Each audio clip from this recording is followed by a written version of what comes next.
Please welcome Cheryl Oldham, Senior Vice President of the U.S. Chamber of Commerce Foundation.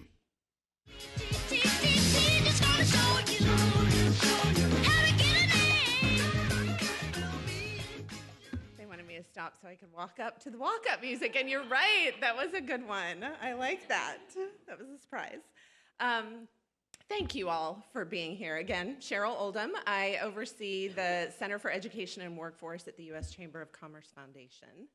And we are so happy that you all are here with us today, this packed house. You know, I've always thought that we had the best issues, education and workforce, most impactful. Consider myself so lucky to get to work on them, but this is a day that sort of makes me realize this issue of all of those really important issues is really the best and the most sort of near and dear to my heart as a parent. It sort of came home to me last night as I was sort of happened upon an old video of my now 11-year-old, and he was 3, and he was wearing his little St. Anthony's blue t-shirt, his sort of uniform for his daycare preschool that he and his older brother went to. We were there for like 10 years. We would send our kids there, and it was just the most wonderful place. And I could drop them off every day, and I could go to work, and I could feel, and I knew they were safe. I knew they were growing. I knew they were loved. I knew they were learning. And I was so fortunate, and it made me just so excited about today to remember that time in their lives. And I really just wish, and we all just wish and hope that for every parent.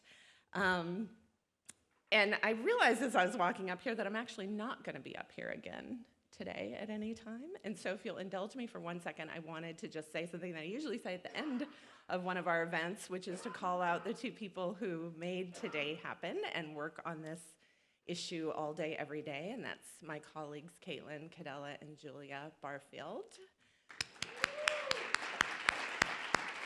And I know that they feel the same way as I do about how awesome this work is and how fortunate we feel to be able to do that. You know, at the Chamber Foundation, we really see early childhood education as a 2-generation workforce issue. For today's workforce, access to affordable, quality childcare is so important for working parents to be able to enter, re-enter, or stay in the workforce, but often so challenging to find. And for tomorrow's workforce, we know the first 5 years of life are critical for children to build a strong foundation upon which future learning is built. So we set out about 4 years ago to really dig in deep into this 2-generation issue, and we began with a report that I hope you all know and have read, The Workforce of Today, Workforce of Tomorrow, and we crisscrossed the country. We went to probably, 15 states or so, partnering with state and local chambers to make the business case for engagement in this issue. And it wasn't hard. We found a really receptive audience, and we're now in a position where we no longer have to make the case. The business community is in, but they don't always know what the answers are or how they can help solve the problem, what role is right for them, how do they support their employees, what solutions are necessary for their communities. And like so many education and workforce challenges, they are, while not unique, they're not really the same everywhere. And so in order to help the business community and others really answer those questions, we needed to better understand what was happening state by state. We needed to understand how childcare breakdowns are impacting working parents, their employers, and the state economy. Several states with the business community front and center, and they're all with us here today, Louisiana, Georgia, and Washington, really led the way in trying to understand the economic impact of childcare breakdowns where they live. They did the research, and what they found was each of their states was losing over $1 billion annually in economic activity due to breakdowns in childcare. And so armed with this data, we've seen the business community and the early education communities come together in those states to begin to figure out how to solve this crisis. The idea that with data, the business community and early education advocacy community could find common ground and work together is really inspiring. And so we knew we wanted to take that model to other states. So we hired some really smart people at a firm called Cicero to conduct the surveys, do the research, crunch the numbers in 4 very different places. One really important driver in our decision about where we would go was the presence of a committed partner in a state chamber of commerce. We also didn't want to do these reports without the partnership of the early education community because they've been so deep in this work for so long and they understand the complexities in their systems in each state. So we chose 4 very different states with varying economies, political environments, childcare systems, industries. And despite their differences on this issue, they share a lot of the common challenges. The economy is losing money, their businesses are losing money, and most importantly, families are hurting as a result of these challenges with childcare.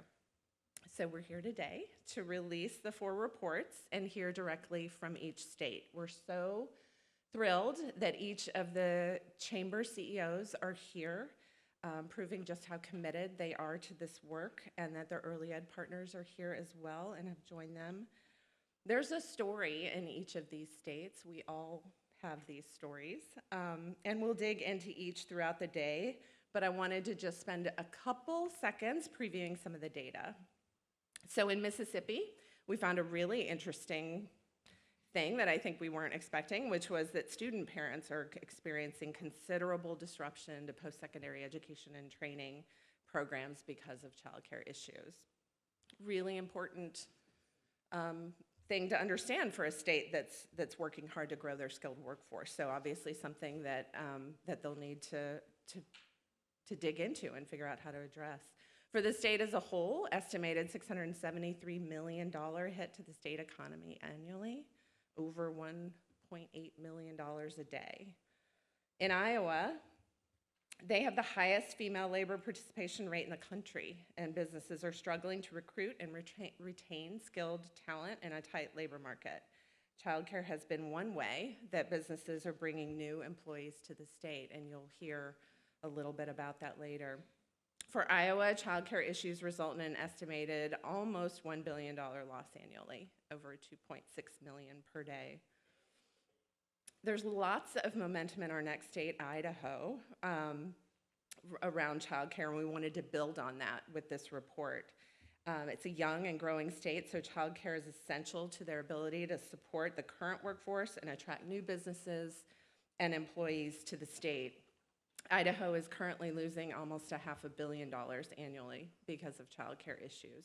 This is more than the state's public safety budget in a year and more than is allocated for states' colleges and universities.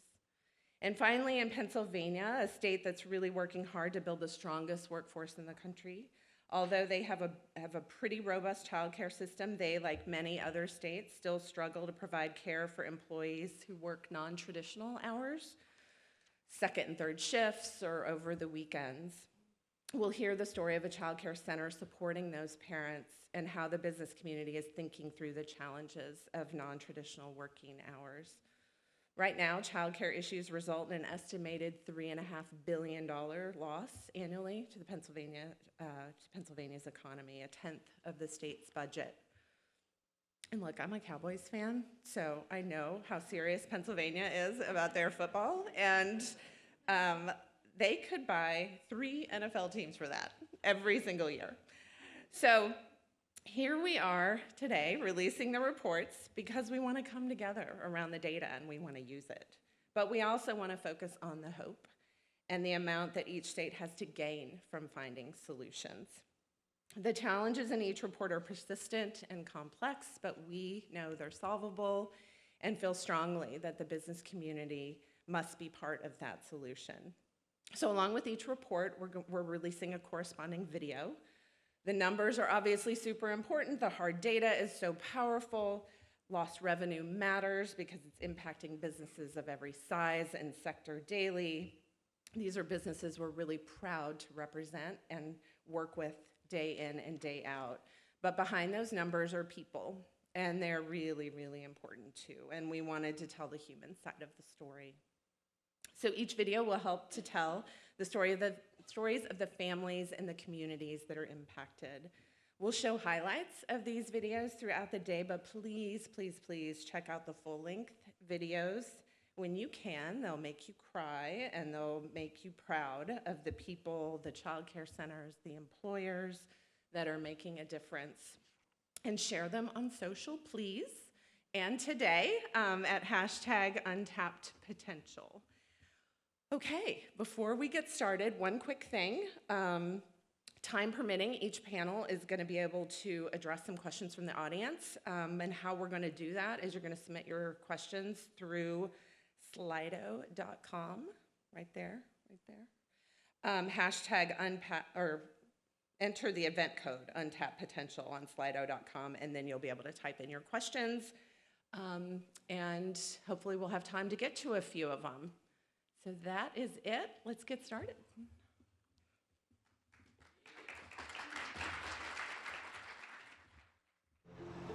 As a company, it's harder to attract talent to a smaller community. And childcare is still an issue here in Pella. We still don't have enough.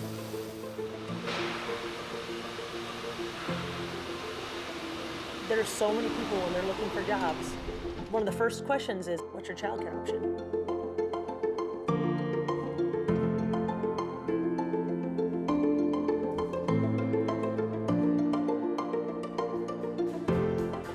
Around the clouds, what goes up must come down.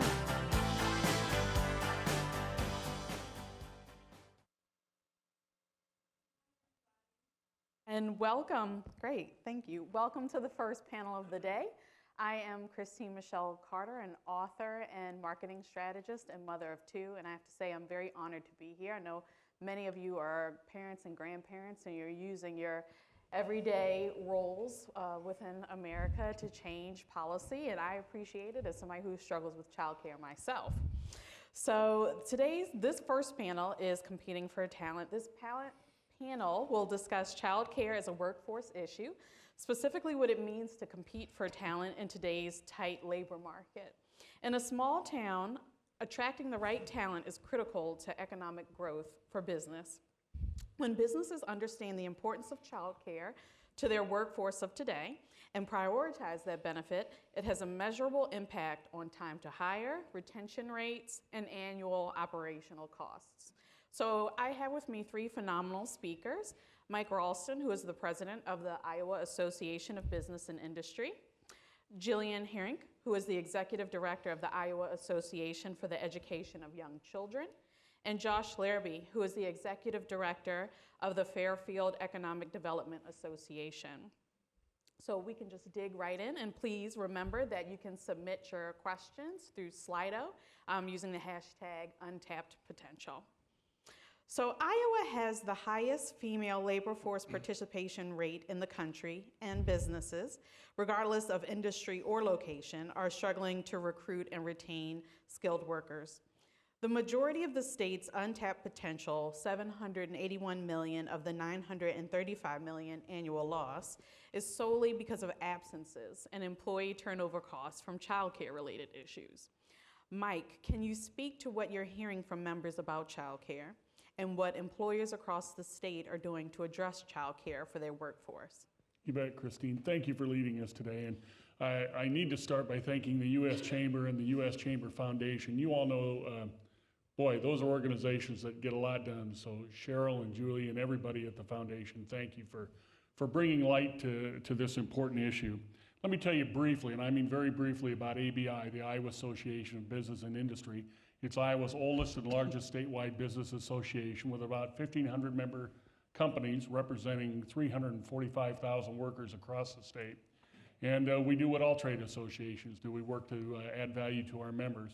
One place that we can add value is this issue, helping employers with child care issues. And you know, employers in Iowa are just like employers everywhere. Their number one asset is their people. And in Iowa, for well over a decade, it doesn't matter the size of the company, the industry it's in, or the geography, their number one issue is finding people. There are a lot of issues that go into that.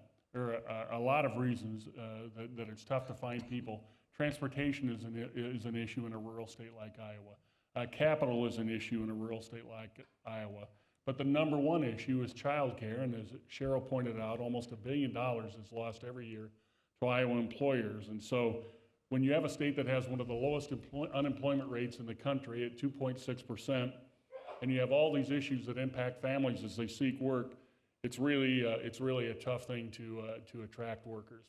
Here's what we're hearing from our members, Christine, and I will tell you it's changed in the last 12 to 18 months. For several years, I'll say, what we heard from members was lamenting about the state of childcare and how they couldn't find quality childcare. What they could find was too expensive. It didn't really work in their situation. And you know, that doesn't work. You can lament all you want, but you need to act. And the good news in Iowa is that what we're hearing from our members is a lot of talk about things that they're trying to do. They're stepping to the plate, businesses are, to address this issue for their workers, doing all kinds of different things. And I know we're going to talk about some of those specific things in a minute, so I won't go into those yet, but I can tell you that it's been a very positive change for our state to see businesses finally say, we need to drive this issue. We can't just lament it, we need to work together. So we'll talk some more about specifics, I know, later. Absolutely. Josh, can you tell us briefly about what you and your partners have been doing to engage employers to help solve childcare challenges? Yes, thank you. The number one thing is we've really brought the community together. I work in economic development, and oftentimes economic developers don't operate in the childcare world. Our foundation for starting our initiative was Economic Development Met Local Early Childhood Iowa.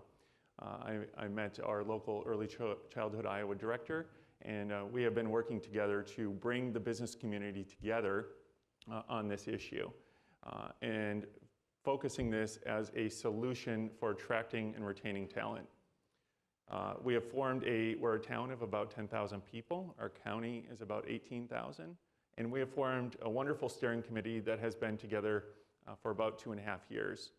On that steering committee are community development leaders, executives from our businesses, school superintendents, elected officials on the local level, and that really has been the founding success of our overall larger initiative, is engaging the larger community and moving the conversation beyond just a parent issue, that we are now looking at this and addressing this as a workforce issue, a business issue, and possibly even a local infrastructure issue.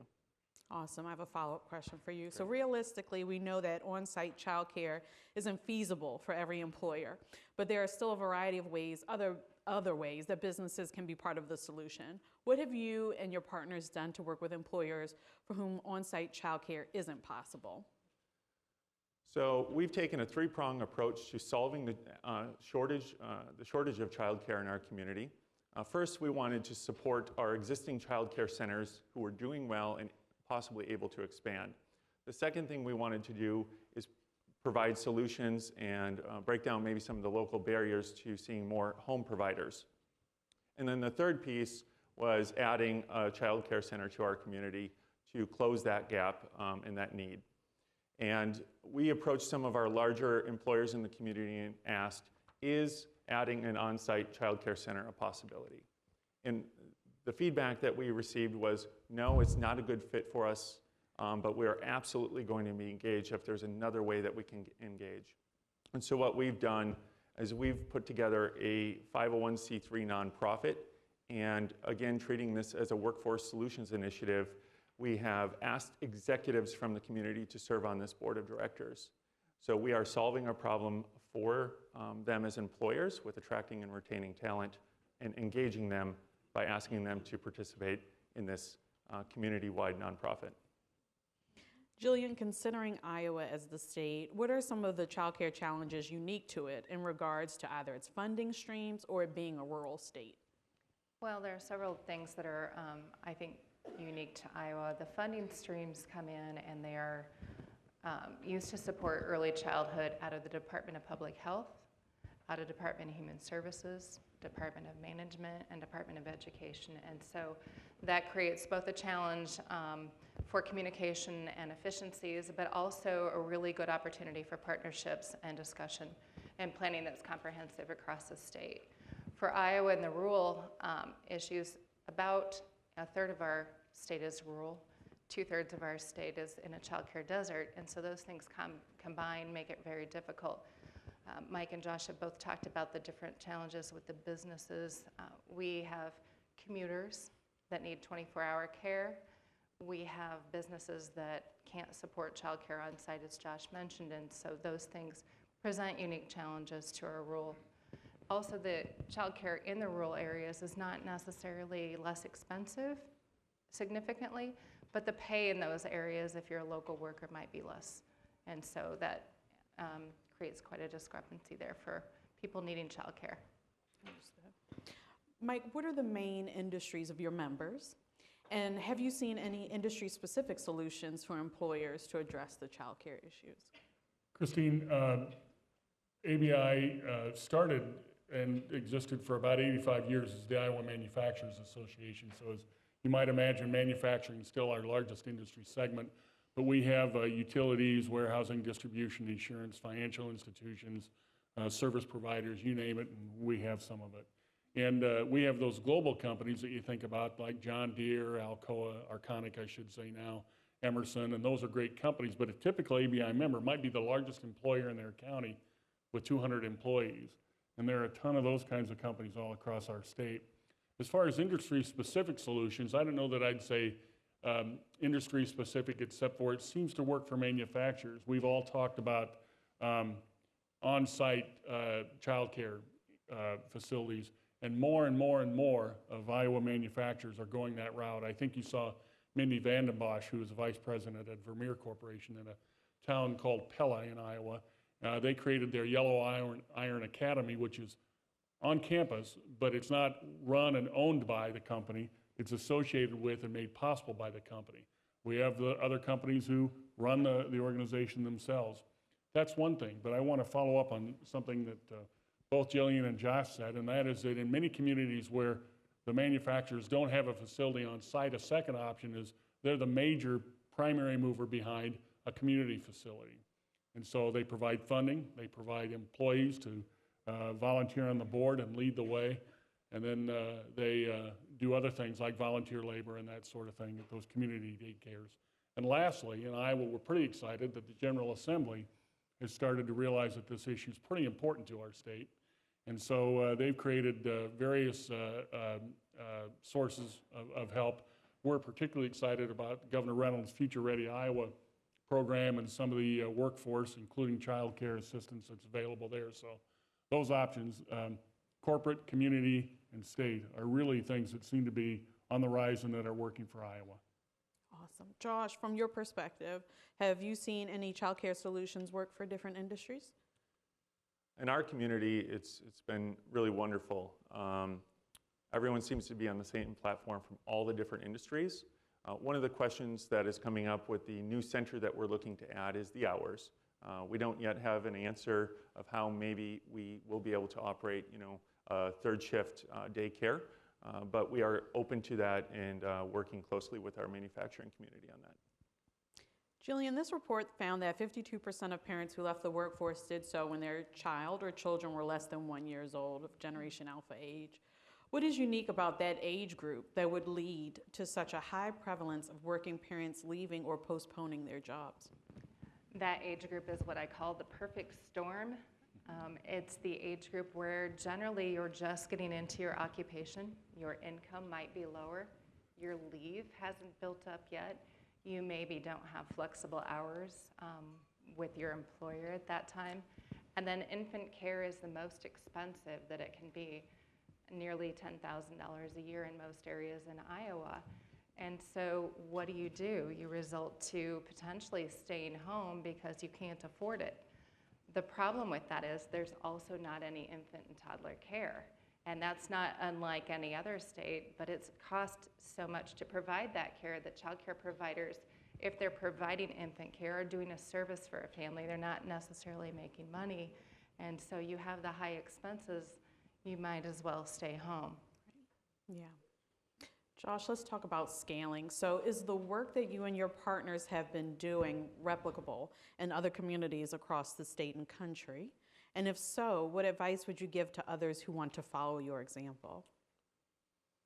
Absolutely. Our model, childcare is at the helm of a lot of conversations with growing local economies.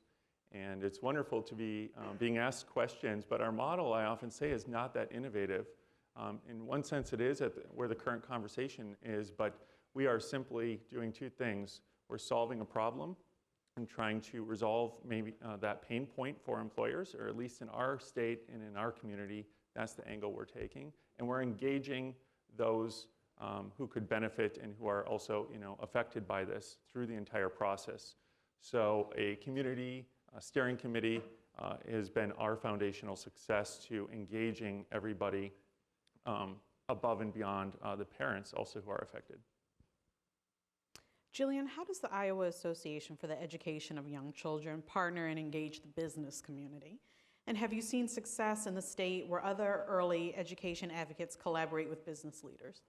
Yeah, we are very fortunate to work with Early Childhood Iowa, which is out of the Department of Management, on a public and private partnership, which could be described as community partnerships too, or just as Josh mentioned, we're sometimes the facilitator to get people together. Most of the work is driven also across the state by the Iowa Women's Foundation, who started carrying on business solutions tours. They work on women's economic issues, and they found out that many barriers to economic success for women dealt with childcare across the state. And so they were able to get businesses, partners, advocates, and people together to start the conversation. And as Mike and I were discussing earlier, find out where the problem actually stemmed from in the communities to come up with localized solutions. And so groups of us working together and not caring who the lead is and where the communication goes has been very successful. We have partnerships across Iowa with colleges and childcare centers. We have partnerships where local businesses are sponsoring paid slots in family childcare because mixed delivery is very important to Iowans to have a choice, and also paid slots in high quality child development centers. We recently have had some partnerships come out of our child care resource and referral work that has a retirement community that is opening up a child care center. And they're able to provide the 24-hour care, but also sick child care, which is critical to employees to not have to leave work for sick children as well, but to know that they're taken care of. So there are many different models of solutions that are really community-driven to what they need to have, and then partnered with whatever state organizations or group like Iowa Association for the Education of Young Children that can come in and work with them. So I'm pretty hopeful about Iowa. I wish I lived there now. We'd love to have you there, Christine. Mike, what are ABI's plans to continue this conversation about childcare in the state, and what do we have to look forward to so that Iowa's employers and working parents can thrive?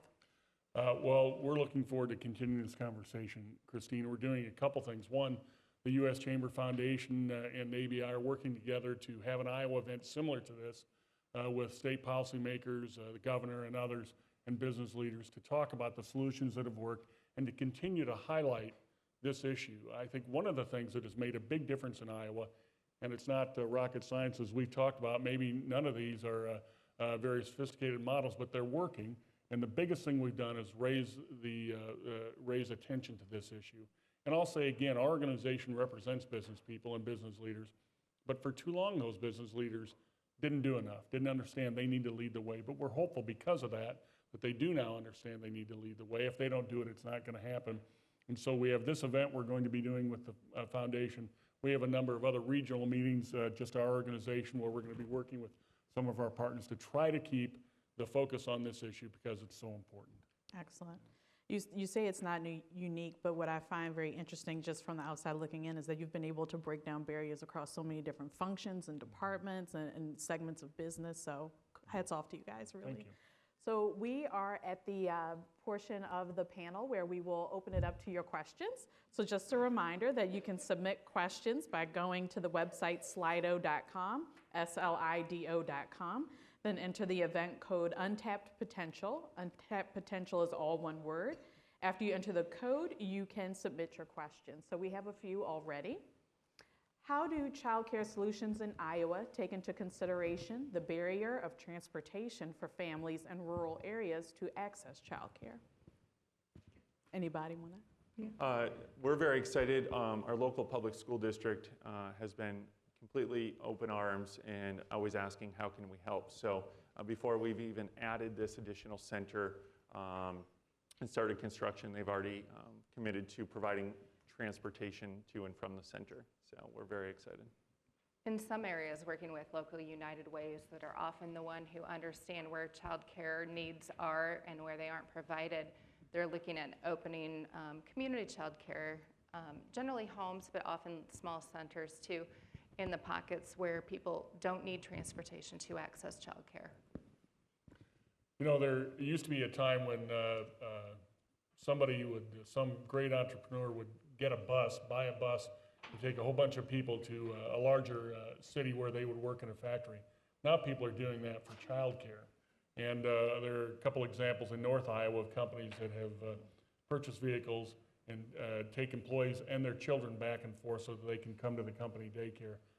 Obviously, that's not a very extensive plan right now, but it's started anyway. Excellent. What should other rural states with declining populations consider when trying to find childcare solutions? I think one of the things that they need to consider is the statistics in this report about the amount of money lost to a state for lack of child care and the huge importance that it brings to light for your economic development and your attraction of new talent to your state. I would just second that. Again, we're treating this in our community as a workforce solutions project, and I want our community to be a magnet, a community of choice to live and also work. I can't really add to that. I'll second that too. Okay. Should businesses start offering childcare on site to help working parents? Why isn't this more of a trend? I think we've touched on it, but I don't think it's worth just to reinforce. Yeah. I'll share a quick story on that might bring to light a little bit of why it isn't a trend. And remembering that Iowa, it has a significant rural population, but there's a new company in northern Iowa that's opening up that's very committed to childcare. They will be hiring staff. They know that in this county that childcare is definitely a shortage.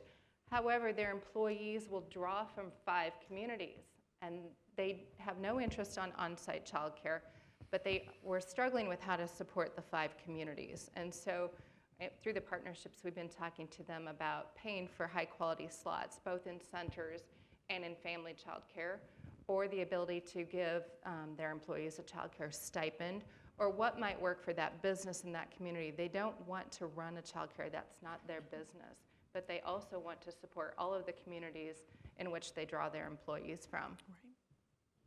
And I would just add to that, in our conversations with asking about on-site childcare rather than a separate entity, the response was, we want to focus on what we're doing well, whether that's manufacturing or financial services or healthcare. And again, we're seeing a great response and willingness to engage, but companies seem to want to focus, obviously, on what they're doing well, so they continue to employ folks. 2 things. I think it is a trend in Iowa that more and more businesses are understanding that it's in their best interest to have an on-site daycare. You know, if you are a family and you own a manufacturing company with 300 to 400 employees, and you see that you're losing almost $1 billion, you and your colleagues across the state, that's a pretty good incentive to see that you need to address this issue. But secondly, as both Jillian and Josh have said, those companies that don't want to, they think it's not our core competency to have a daycare. They're leading the way to have a community solution. The Yellow Iron Academy is a perfect example of that. Vermeer Corporation makes heavy equipment painted yellow. It's iron. That's why the Yellow Iron Academy. They looked at this and they were fully intending to bring an on-site facility that they ran, that their staff handled. They realized that's not what we do. There are people who are better at this than we are, and so they funded it. They made it possible, and those kinds of things are happening all over the state in Iowa. We're pretty excited about it. We're seeing that too. Although on-site might not have been the best fit, we're seeing cash pledges from our companies. So we have a company, Cambridge Investment Research, a financial services firm in Iowa, has just recently committed $1.25 million to our new center. And another company, Trafix Devices, they're a manufacturer of traffic safety products, and they've committed $500,000 to help us add this new center, and we're actively fundraising. Excellent. Lots of community organizations are focusing on job barriers like childcare. What advice do you have for those having difficulty being recognized at economic development tables? They better get Josh in there. Right. Which one? I'm sorry. It was, Could you ask that again? Sure. Can we jump back to that one? Just so I can get the it full was the one about getting community organizations connected with economic development. Yeah. You know, Yeah. not all communities are like Fairfield. You know, economic developers traditionally focused on land, building, financing, and helping their members, attracting new business to their community. And this is the first time, I think, in a long time that economic developers may have been involved in childcare. So for us, it was connecting with early childhood Iowa on the local level and our two worlds coming together. I'm not sure if it's the proper description, but I often say early childhood Iowa is all things childcare in our state in terms of knowledge, in addition to Jillian's organization. I think that sharing the report and the reports from other states and all of the chamber reports are a way to get economic development engaged. The statistics that were brought out in the report are different than what we use in typical childhood reporting, and so it is an economic development issue and a return on investment issue that you can't really argue with the math when you get involved in that. But to not default local communities, it takes a long time to identify where the issues really are. And many of the conversations across the state, the original conversation about what was the issue for employing women through the Iowa Women's Foundation and their conversations was not childcare in the initial conversation. And so taking some time to really figure out, is it transportation, or is it transportation to childcare that's the issue, or is it lack of childcare? Because the transportation is 2 counties away for childcare. So really taking some time to be respectful of the community and having those conversations and keep bringing people to the table over and over and over to really figure out what the solution will be. Are there other incentives for businesses available in the state? There are some. Communities do it differently. The state of Iowa has some incentives. They're focused usually in the form of a tax credit. There's especially the earned income tax credit in Iowa that helps families deal with all kinds of expenses, childcare being one. But the state is exploring more incentives now. You guys maybe know more than I do about that. I know there's discussion, I'm not sure if it's a bill in place yet, but tax credits for businesses who invest in childcare in their community. They're looking at additional specific tax credits for those investments. Mike, how do you talk to your members who aren't convinced yet? We're really fortunate in our organization. Our members are driven by economic data, and so you know when you make the business case, they usually get it. But there are some who lag behind, and the way that we do it is we have peers talk to peers, and so we'll talk about it at a meeting.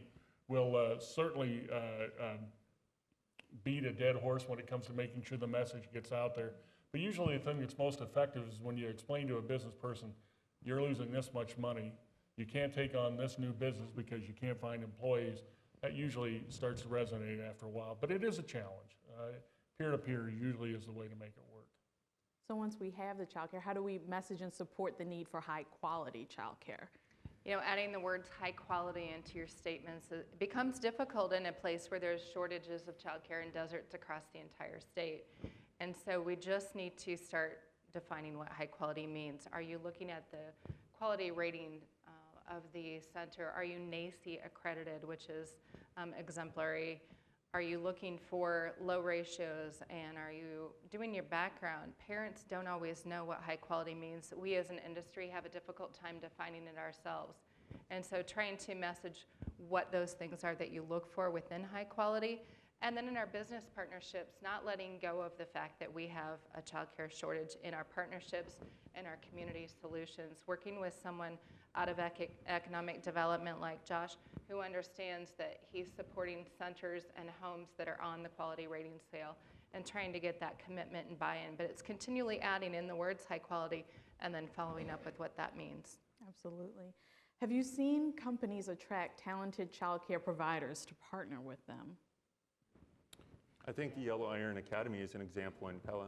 Mike, do you want to expand on that? It is. when they created that solution, their child care solution, the Yellow Iron Academy, the people at Vermeer Corporation did a little research on what high quality meant. They also did a little research on what pay scale meant for child care providers, and they approached it just like a workforce issue. If we want quality people in this field, we need to pay them, we need to give them good benefits, we need to have enough of them so that they're not working 24 hours a day. So they approached it like any workforce situation, and it seems to have worked. I think our larger companies have had more success with that. Collins Aerospace is another one, and some of our Unity Point and our hospital organizations. But I believe that in the smaller communities, trying to find the child care provider that people have been going to that they believe is quality, and then making that business relationship with them has been somewhat of a trend as well. Excellent. Do committed child care funds take into account low wages for workers? So there is many different things that go into play for that, but committed child care funds generally are in the form of child care assistance. And unfortunately, many people that are providing child care also qualify to receive child care assistance for their own children's care. And so there are those percentages and scales for that. Okay. Josh mentioned forming a nonprofit in Fairfield with a board comprised of business leaders. Can you please talk more about this nonprofit's purpose? So, thank you for the clarifying question. We have two committees, one steering committee and one nonprofit entity. The steering committee is a little bit more of an informal, but yet structured voluntary committee that's overseeing our larger initiative of the number of solutions that we're bringing to close that gap, address quality and affordability. When it came to the third prong of our approach, it was adding another center to our community. As I had mentioned, our existing employers weren't quite ready, or it wasn't quite a fit to add an on-site child care center at one specific employer. So we formed a nonprofit that will serve as the organization to add the new child care center to Fairfield. And again, we had asked the executives from our businesses to be engaged in this process since we're helping them attract and retain talent through this new center. So that nonprofit will own and operate the new child care center in our community. Awesome. So I'm going to ask you a final thought. What is the nugget that you guys want the group to take away from the lens of Iowa? And then what are you looking to each learn from your peers, especially your peers in the other states who were a part of the report? Well, I'd say number one is keep focused on this issue. It took a while for us to get some critical mass to get things going, but once we focused on this issue and made the business case to our members that they needed to get involved, they couldn't complain, they had to be a part of the solution, they jumped on it. So that's why we're eager to keep the attention on this issue. And secondly, I think the second part of your question, Christine, I'm looking forward to learning and stealing any good ideas we can and taking them back to Iowa. I think it's important to understand, and I would be remiss if I didn't say that the child care workers themselves are also the workforce in this discussion, and they don't make wages, they don't have benefits, and so we need to protect them and understand that they're a workforce as well, and that there's not one solution for a child care issue in a state or even in the United States. It's multiple prongs of solutions that need to work together. So that's what I would make sure that I said. And then I'm always looking forward to hear what everyone else is doing. It's great to get together and share all of the information. We don't always take the time to do that. For us, and if your state or community is struggling with workforce and this is tied, really putting the focus above and beyond just a parent issue, which is equally important, and that's who we're serving here with child care spaces, but helping your community focus on this as a workforce solutions initiative. Make sure you engage the community at wide. For us, making sure you're making data-driven decisions that builds consensus, and it has in our community by doing possibly a market study for your community. And I hope, I'll second what Mike said, I hope to be able to hear some great ideas from other states of what's worked for you, because we want your talent. The three of you are making great strides in Iowa, and I thank you and salute the work that you are doing and appreciate it just as a working mother myself. So thank you very much. Thank you, Christine. Thank you for the opportunity.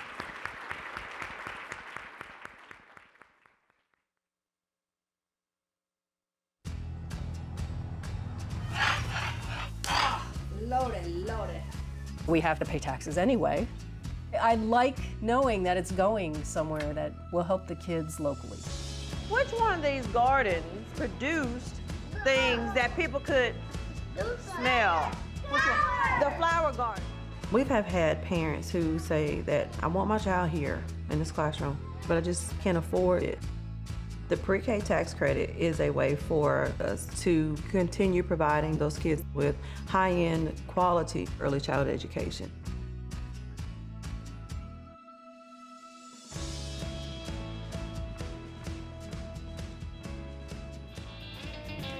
The teacher is teaching the golden rule.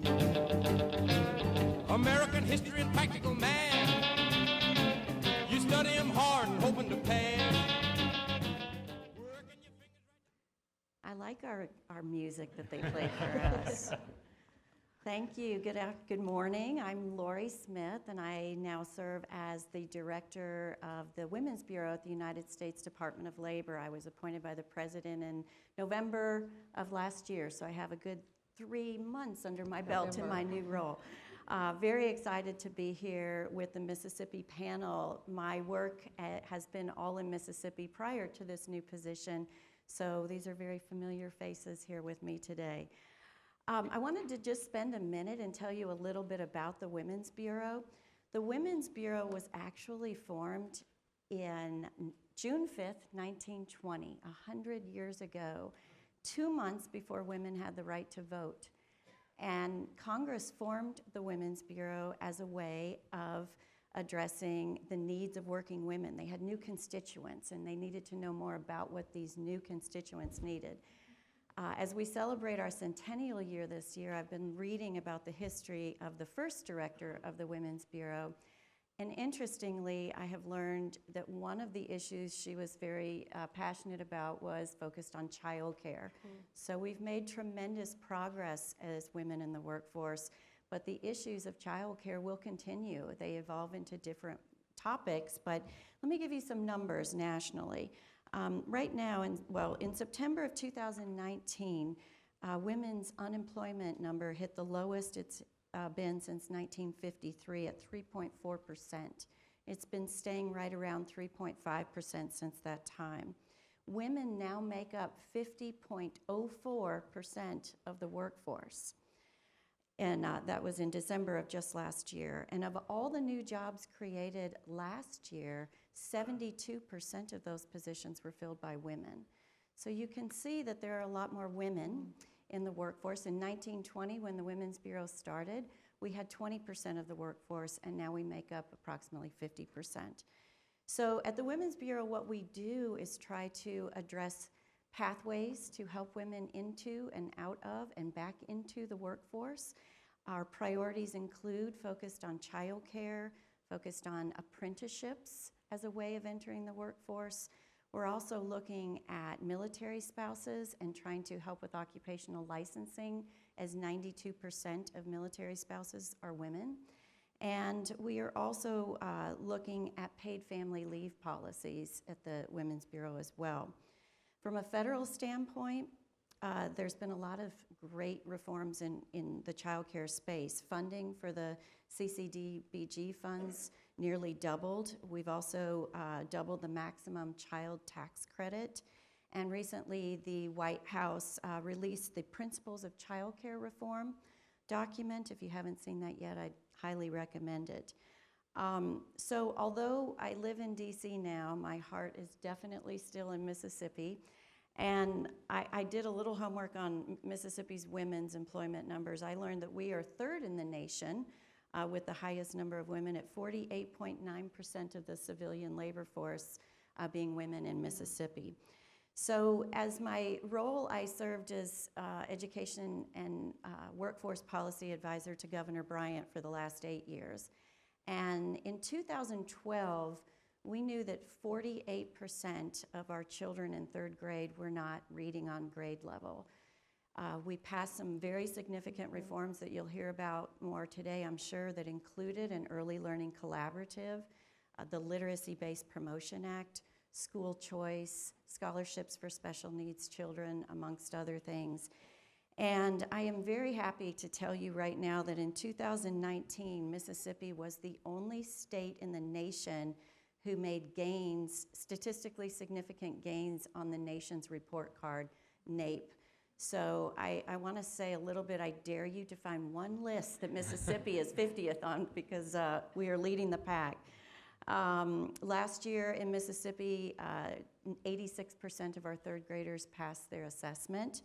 And I recently read an article, the New York Times article about Mississippi, and within it she had a quote, "What's up in Mississippi?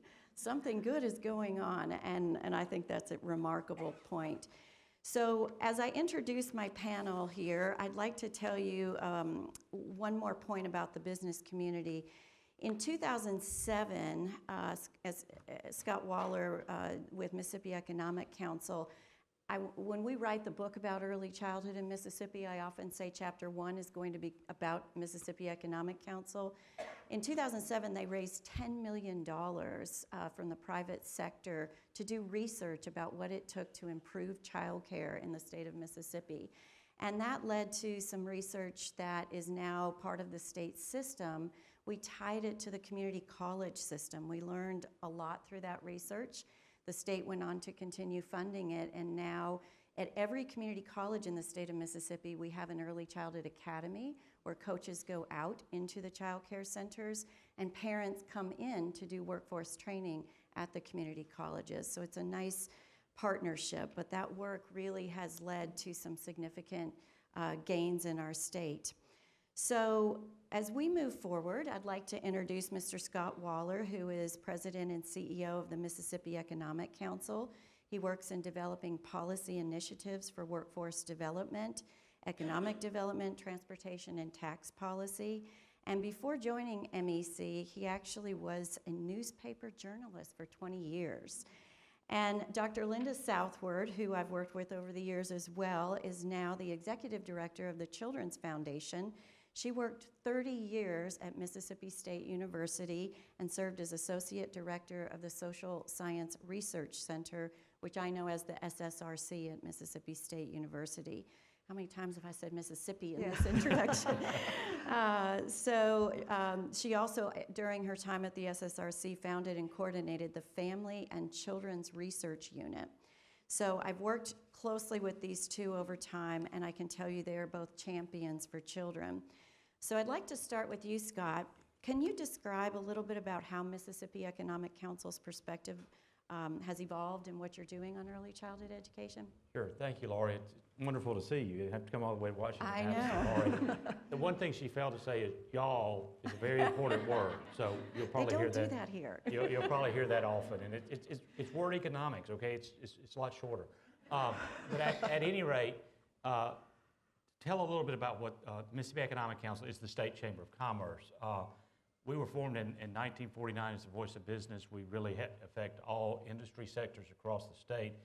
And the goal is to look at issues that really are going to have an impact on whether or not we can be successful from an economic competitiveness standpoint.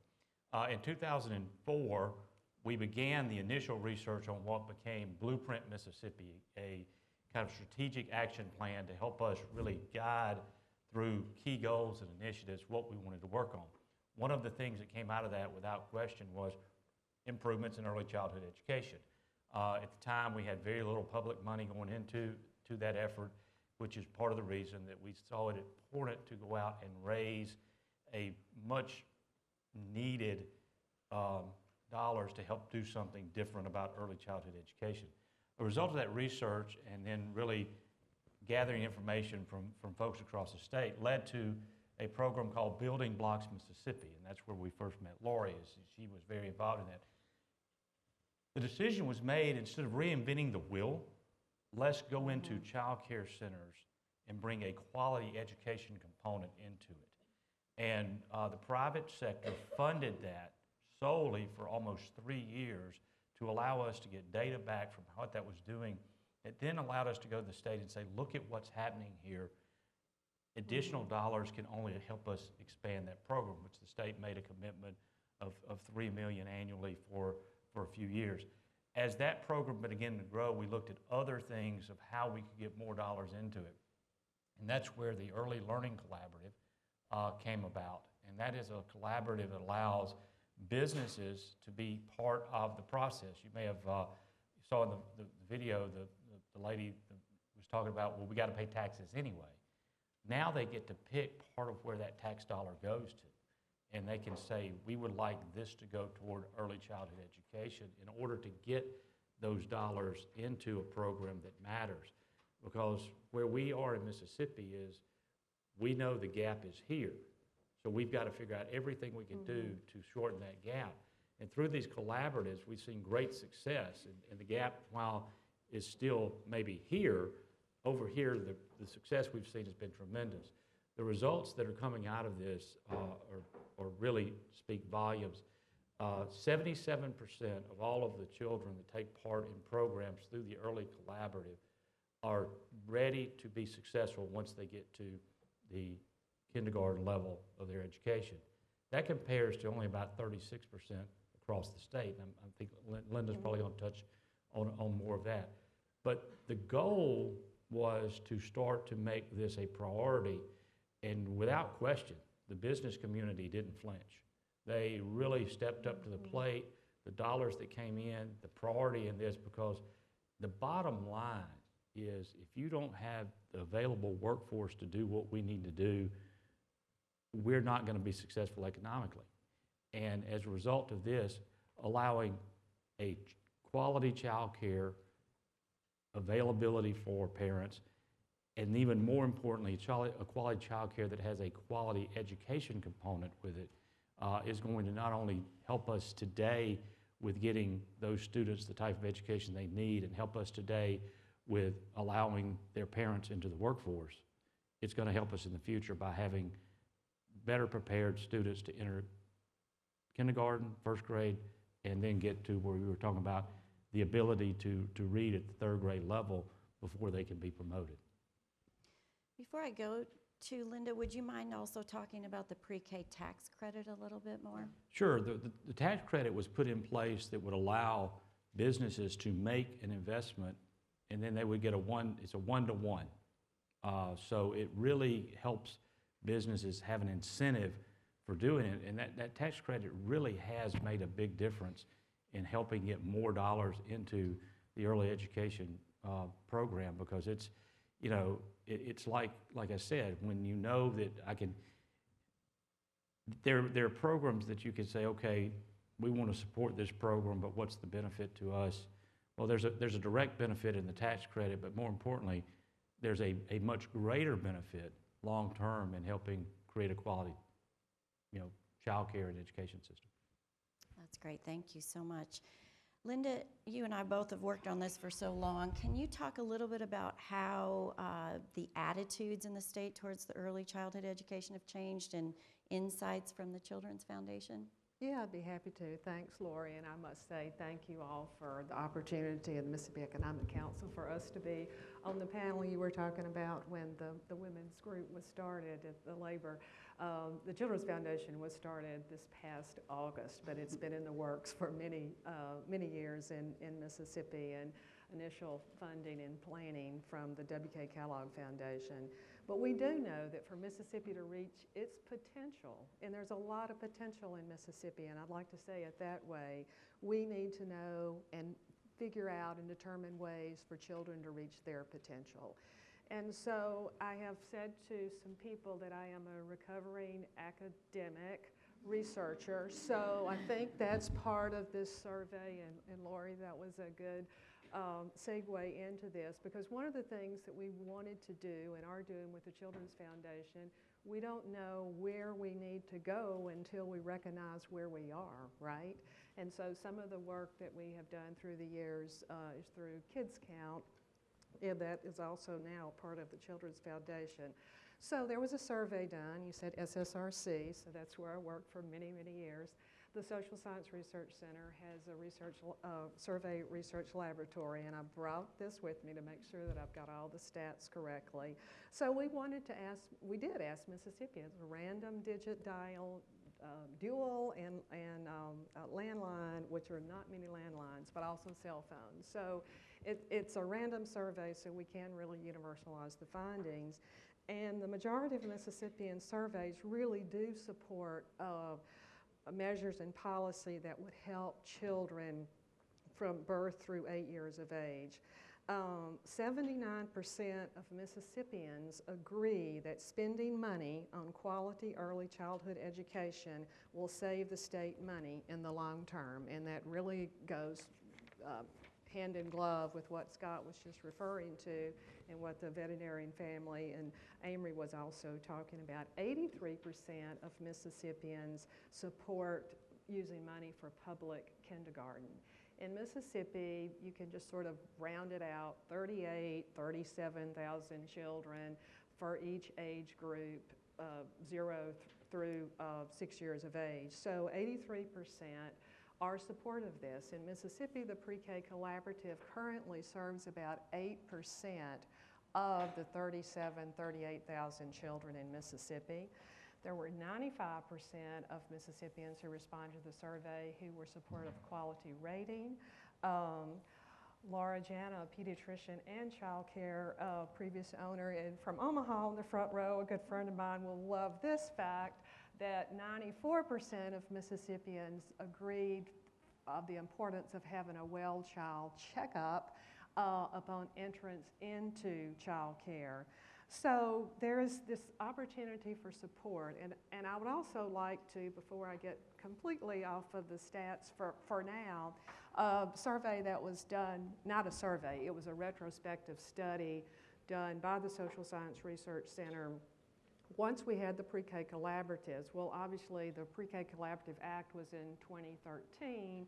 The first classrooms did not start until 2014, but we really wanted to take a look and say, okay, how of the pre-K students and classrooms that were in Mississippi, either funded by Title I dollars or funded by local dollars, what was their third grading? Lauren was talking about the third grade. So we didn't have enough for a longitudinal study, but we took 3 groups of kids.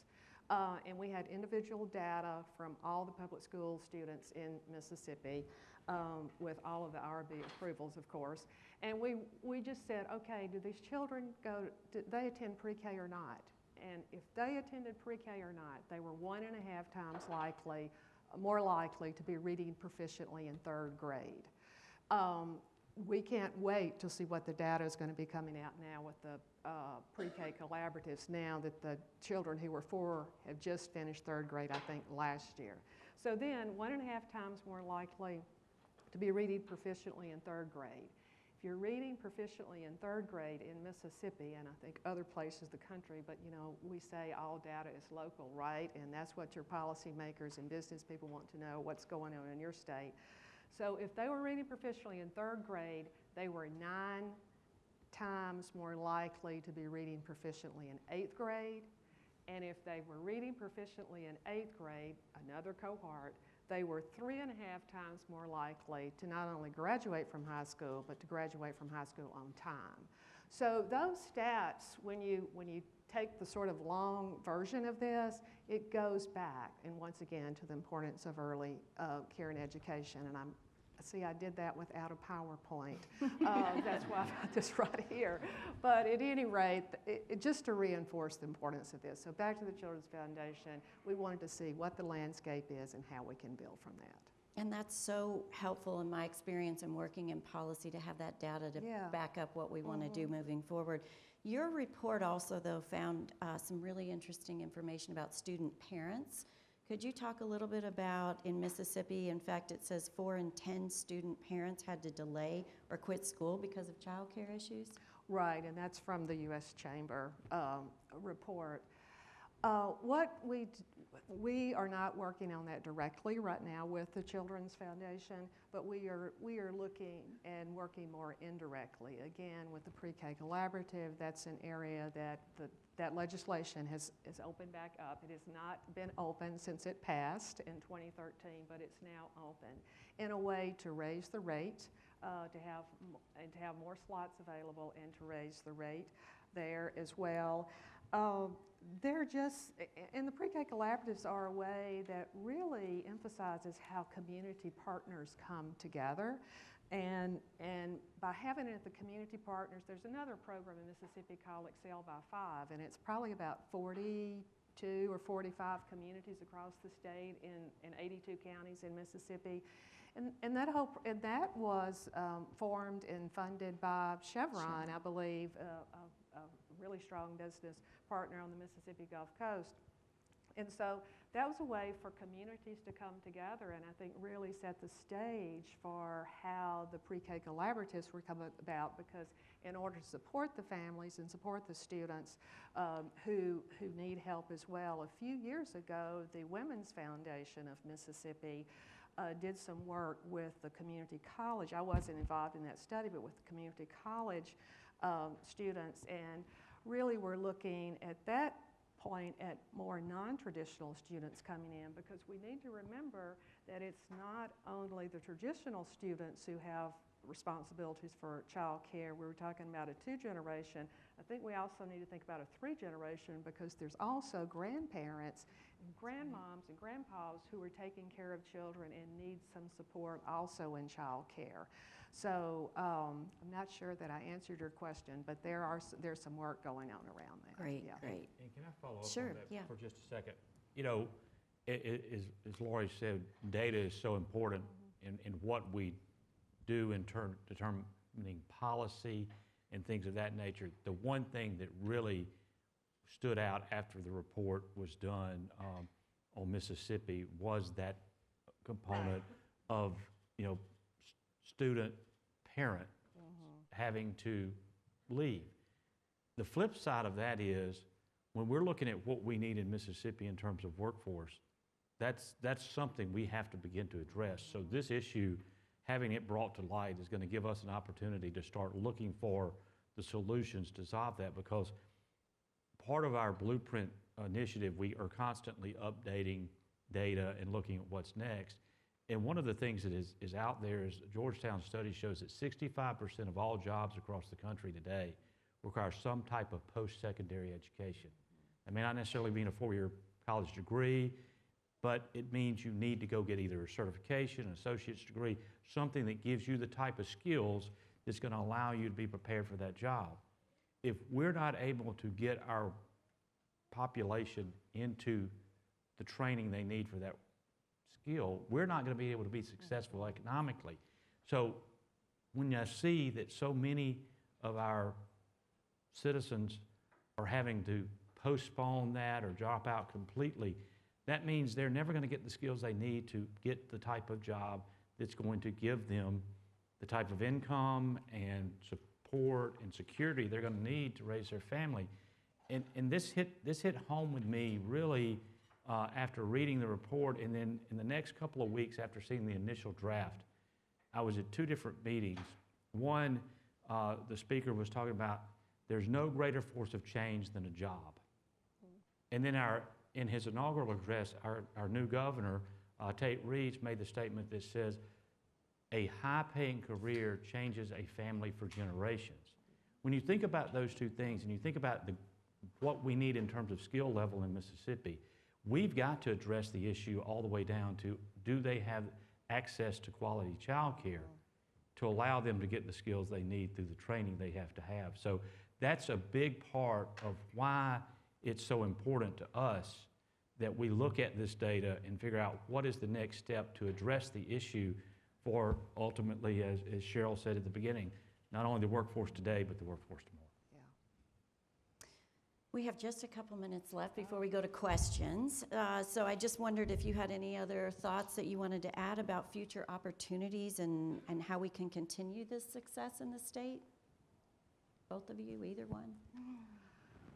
One of the things the Children's Foundation is very engaged in and will be throughout this year. Scott, you mentioned earlier about the blueprint for Mississippi Economic Council. We really want a blueprint for Mississippi's children 0 through 18. And the survey was one piece of that, talking with other individuals across the state, et cetera. And then once we have that blueprint developed, then, and as we have multiple partners hopefully buying into, and because it's not our blueprint, it's the blueprint of individuals in Mississippi, and then take a look at that and then to see where are the dollars going that Mississippians have said are important, that the research and the evidence is out there, and how can we go forward with that. I think there's a way that I read recently a book of Phil Buchanan, who is the CEO and president of the it's Effective Philanthropy, and it's Giving Done Right. And he basically, from the donor side and from the business side and from all of us, really, you know, is the question about donations about the urgency, or is it about where you can really make a strategic, sustainable difference in areas that you know? And I think sometimes that people may get caught up in the urgency instead of taking a step back to say where we are, how can we work together. Mississippi is one of just a couple of states or three that have a major foundation. The W.A. Kellogg Foundation has an office in Mississippi planted to make a generation changes for children in Mississippi. We mentioned about these others. They've also put in dollars to help with the coaches within the pre-K collaborative, with the professional development and training. So I think there's a lot of things that we can be doing and a lot of things that we are doing, and we really want you to come see us. All right, so we have a few questions I'm going to jump to because they are really good ones that I can see. I think this first one, Scott, talks about regional differences. I've talked to plant managers at various manufacturing industries in the state, and I remember one conversation with Milwaukee Tools and talking about how can we recruit more women into the workforce, and wanted to have more women work there. And he said, what about opening up a child care center? And we worked out a public-private relationship with them, but are there different regional approaches to businesses addressing the issue of child care? You know, Mississippi is such a really diverse state, and regionally it's very different. And no region of the state, whether we're talking about the metro area of Jackson or the Mississippi Delta, have, you know, there are certain things you have to do. And Milwaukee is probably the best example of businesses coming together, because when they're located in Greenwood, Mississippi, which is in the heart of the Mississippi Delta, a region that is kind of known for, you know, its economic woes over the last, you know, decades, is the best way to say that. So they're looking for doing things different. So again, you talk about that, you talk about the fact that Chevron, which is located on the Gulf Coast, was so instrumental in starting Excel by 5. I think businesses across the state understand this is truly an issue that they have to be involved in if they're going to make a difference and if we're going to create that. So I think from a standpoint of understanding what the needs are, they're very good about making sure they think about what we want to do next, how we want to have an impact, and ultimately what are we going to be able to do to, as you say, find that niche that Milwaukee did, was said, okay, this is a great opportunity for us to go out and recruit more of our workforce who are female, if we have a way to provide child care for their kids. So those are the kinds of things you're starting to see all across the state. And I'll add to that and be a panelist now instead. The MEC has just done a remarkable job. They hold 2 big events, Hobnob, Mississippi, and Capital Days, but then they do a road show across the state and visit in all of those communities, and several years now they've put childcare at the top of their list. So they're really reaching out to those communities, which is helping inform what we do at the state level. They do at the state level. And I think that's getting that message out is so important. There's been a couple, and I hope I don't mess you up, there've been a couple of questions that popped up about how do we get the message out.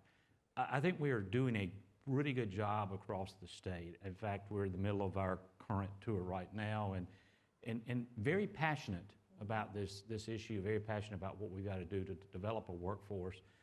So much so yesterday when I finished one of my meetings, someone came up and said, do you have a little Baptist preacher in you? And I didn't realize. Take up the offering. Yeah, if they want to, hey, look, that's what we need the dollars, come on. So at any rate, what we have to do a better job of is making sure those outside of Mississippi understand the great things that are happening. But we got to convince our folks inside the state of Mississippi first. And I think that's where we are really focusing our attention to let them know there are some really great things happening in the realm of education that nobody thought was possible in Mississippi.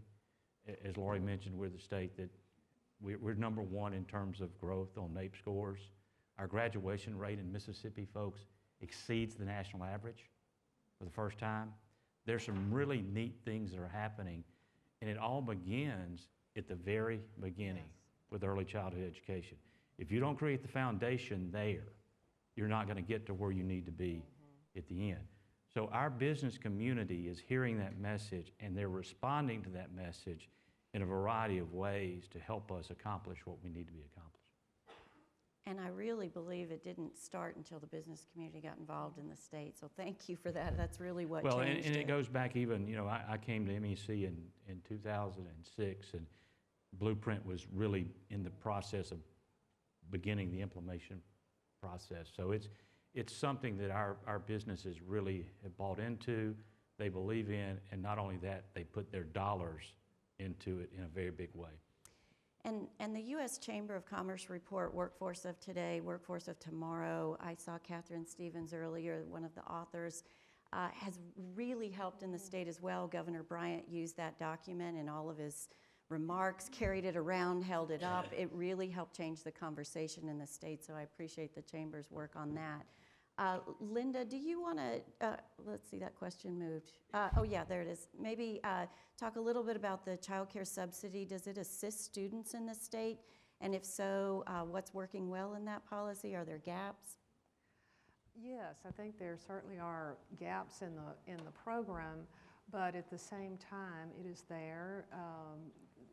That is coming through the Department of Human Services.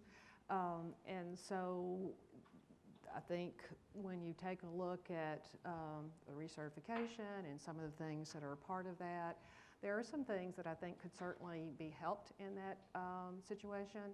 But I think that there's some real push in this state to take a look at some things that have not gone as well in the past, and to see how we can take a look at that one. And the other question about the child care, housing, and transportation. Yes, I was going to ask that next. Yeah, Go right ahead. so really when I take a look at those, I'm really looking at the researchers there. Those really are social determinants of health. I mean, it's talking about improving economic stability. And one of the reasons when you look at the kids count data that Mississippi's now not 50th, and we have not been 50th for 3 years now. We're not sure what it's going to look like in June when the national rankings come out. But we're really talking about, as I said, the social and behavioral determinants of health and that intersection between health and education. And it is education in the 4 domains counted each year. It's the intersection between health and education that really has moved Mississippi up in the rankings.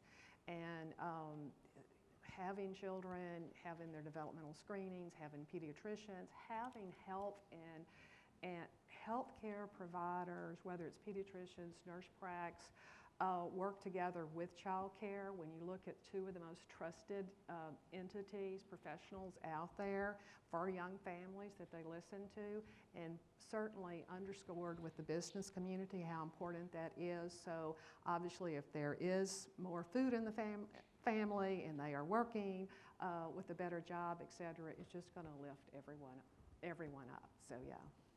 We also in Mississippi, I'll go be a panelist again, have a program called My Best that works with the community colleges, and it does provide assistance for housing and transportation combined with the CCDGB certificate for childcare. So we're finding great success with that program as well to help the parent at the same time we're helping the children. One more, well, maybe twice. I see a question on here 2 times about the tax credit. I think there's a lot of interest about our early learning collaborative and how long it took to pass that tax credit. Do you want to talk about that? Well, it really depends on how you want to approach that, because we really think that starting with building blocks, where we were showing what could happen with an investment from the the private sector and getting some dollars to support that, to then building into the collaborative and the tax credit, it was probably about a 7 or 8 year time frame that went through. Anyone who deals with the legislature in your state probably understands what I'm about to say. It's never easy. We have kind of what we call our 3-year plan. We start introducing something and maybe 3 years later we see something happen. But that is really kind of how it happened. Was it began with the business community, it started with their investment, and then we could go to the legislature and say, you not only need to invest money, but you need to give tax credits as part of the process, and we were able to get that done. And you know, again, we're starting to see really the benefits of it. Now our goal is to get that number up higher and do more. That's great. Closing remarks, anything else, Linda? Well, again, I think we want to tell our story in as positive a light as possible, understanding that there certainly are things that we need to work on, and we are working on as a state. But we can never underestimate or stress enough the importance of quality early care and education, underscored by the research findings, in having strong collaboration and strong communication across entities in the state. And I think that if we do those things, underscored by the great things going on at MEC, it's a win-win. And it's a win-win for our children, and that's where the focus just has to be. Wonderful. Thank you both so much, and thank you to the Chamber for having us here. I work at Kootenai Health, and Kootenai Kids is very essential to our daily routine and our daily lives. Are you gonna paint? If they didn't have daycare here, it would be a big challenge. We recognized the need about 30 years ago for daycare for our employees. And we've come to realize it's been such an unbelievable resource for the ability to recruit and retain people.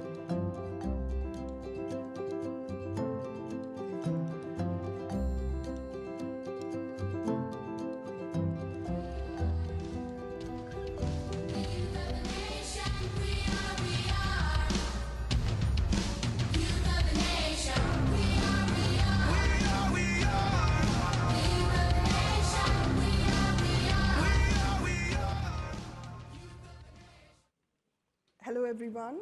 I'm Swapna Venugopal Ramaswamy. I'm an enterprise writer for the USA Today Network. Last month, I was part of a USA Today story that delved into childcare and paid parental leave. The story touched on many of the things that have been discussed in the last few minutes here.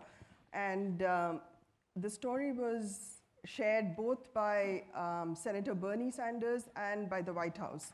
So I think it resonated well with everyone.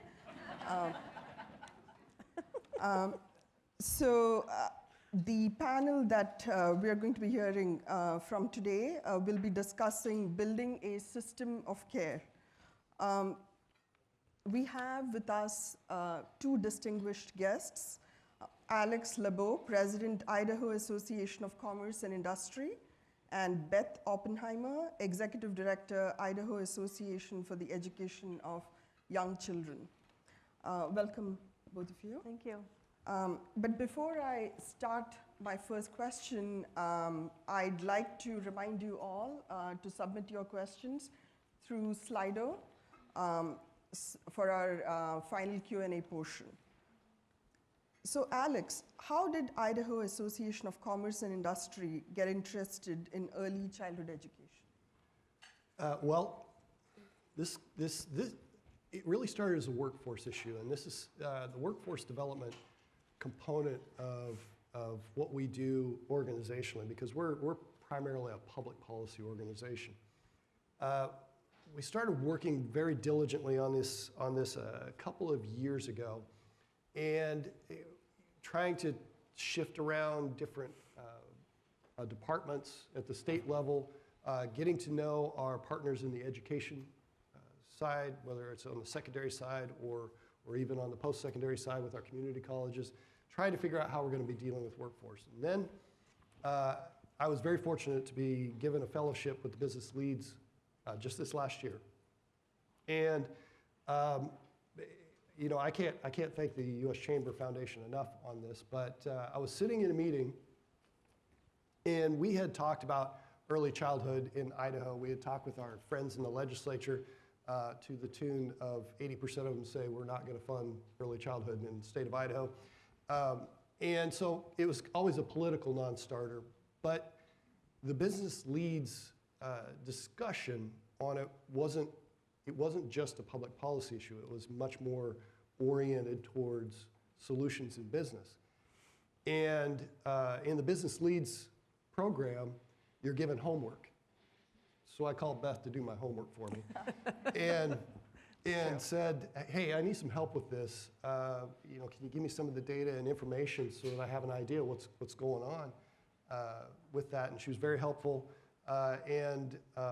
We decided we would get together after I came back from that and start these conversations about what opportunities are in Idaho, because all these states that you're hearing from today, we're so far behind right now. There's so much fertile ground for us to be able to plow.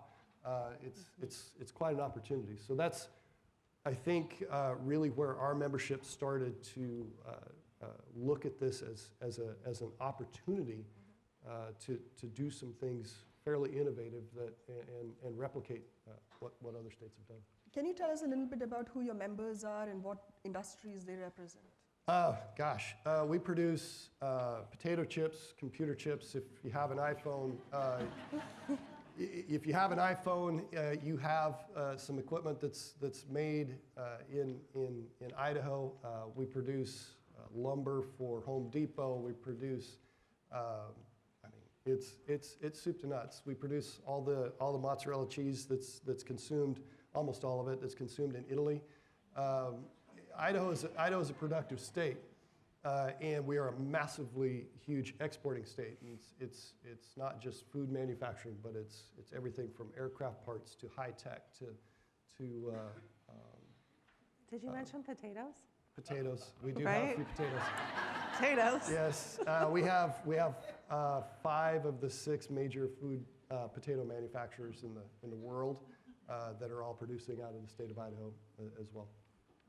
Beth, can you tell us a little bit about the Idaho childcare system and what makes it unique to other states? Sure. So as Alex said, we're pretty far behind a lot of other states in our early childhood system.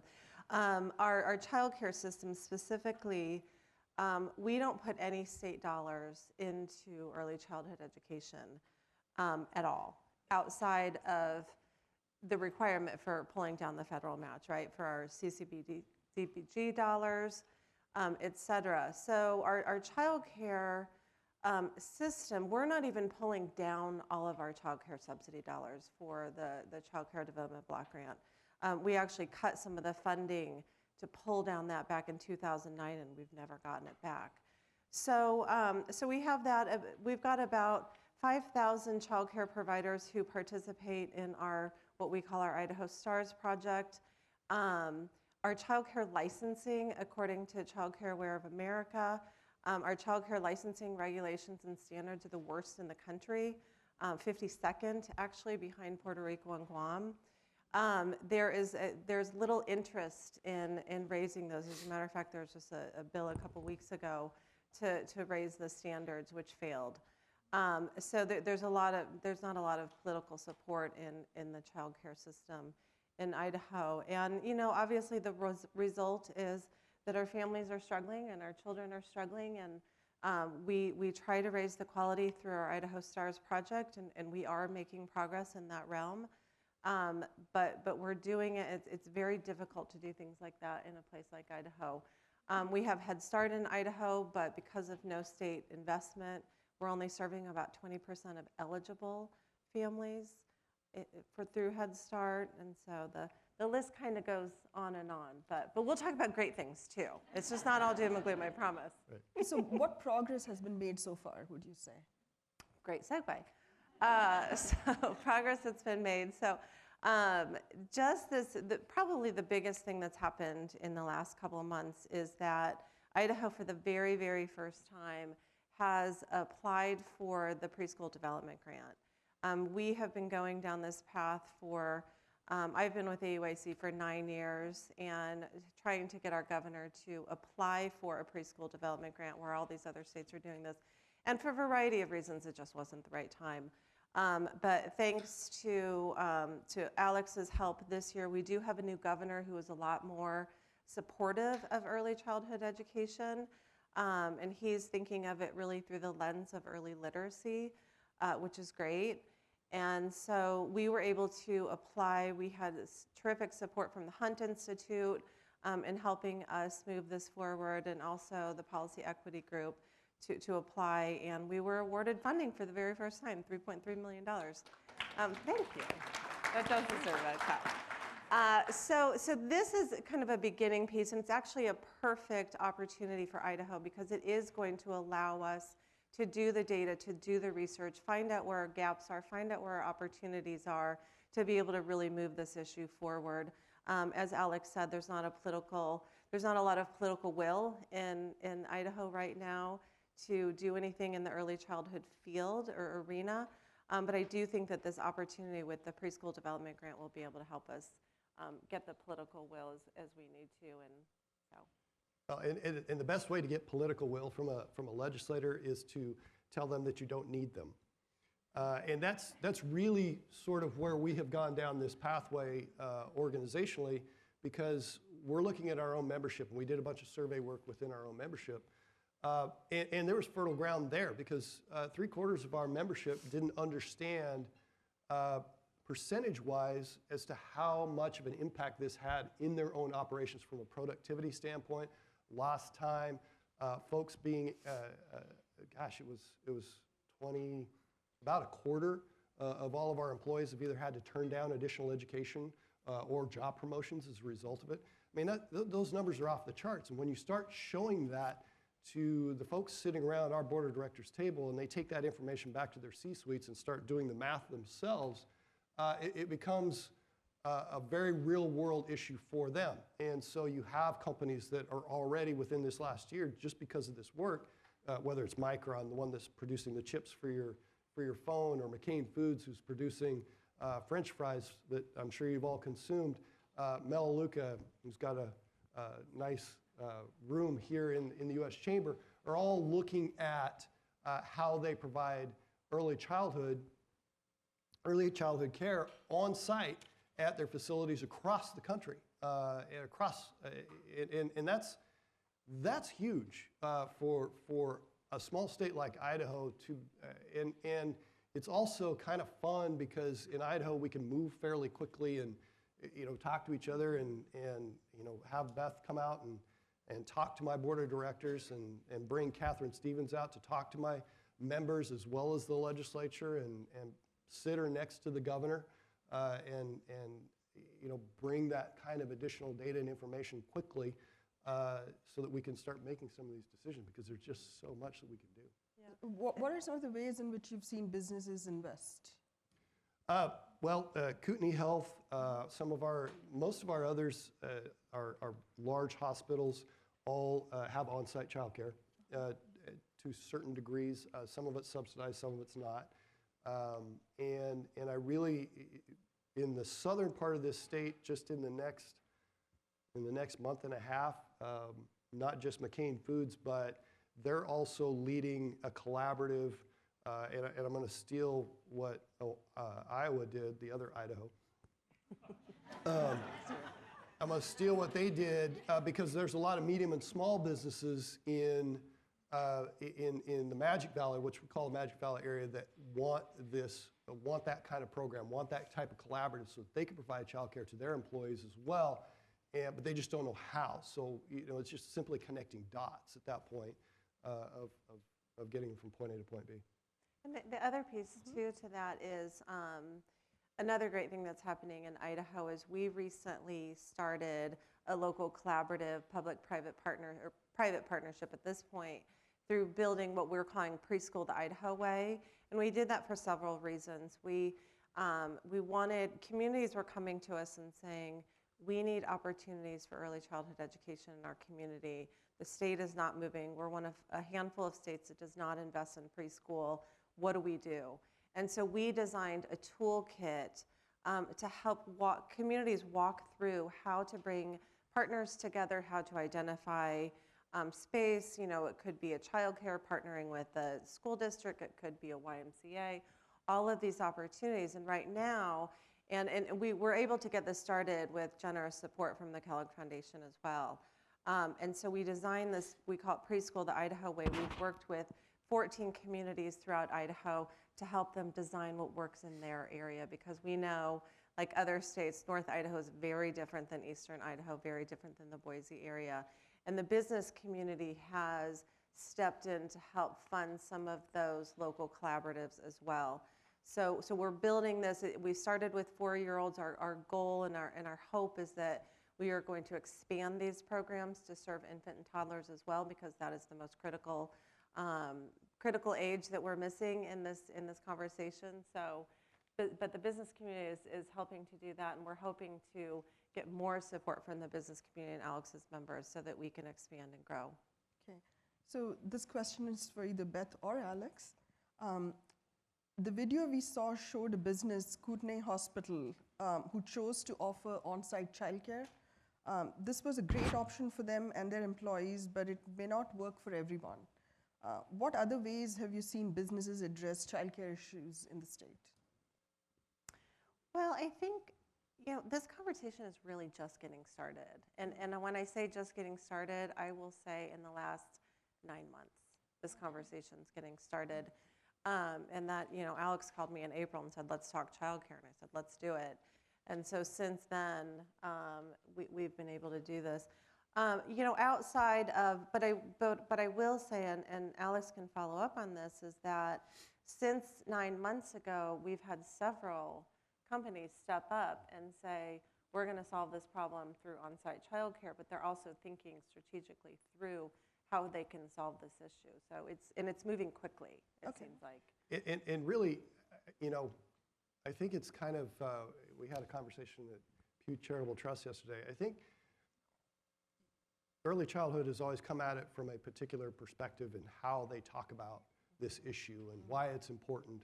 And all of those things are good, but when I'm talking to my board of directors, this is a productivity issue and this is a numbers issue. So, you know, once you start doing the math, and previous panelists talk about this, once you start doing the math, and they, you know, because getting an employee in your facility, every single plant manager that I talk to says it takes at least a year or two before that person is actually profitable for the company. So if you're losing that person, or you have 12 days of unproduction because of a child care problem, well, that's dollars. And we come at it from, and I think we bring some credibility to the table because we're talking about it as an economic issue.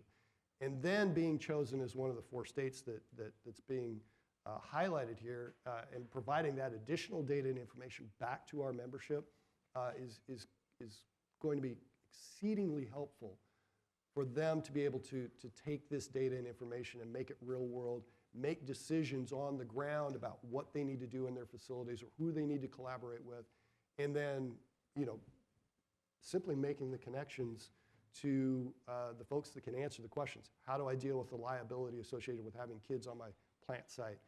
How do I deal, you know, I make cheese. I don't take care of childcare. Who do I hire? How do I do that? These are very practical questions that if you can give them that blueprint on how to do it, you know, then it's just, what's the bottom line and how much of a check do I have to write? And I think the beauty of the partnership that Alex and I have is that, like he said, you know, for years and years we're pushing this football down the field and saying, this is good for children, this is good for families, and everyone's like, yep, that sounds great, but that's the family's role, that's not our role. And then Alex comes in and talks about it from the business perspective, which really does change the conversation. So early childhood advocates, find Alex in your state, because it really does help change the conversation.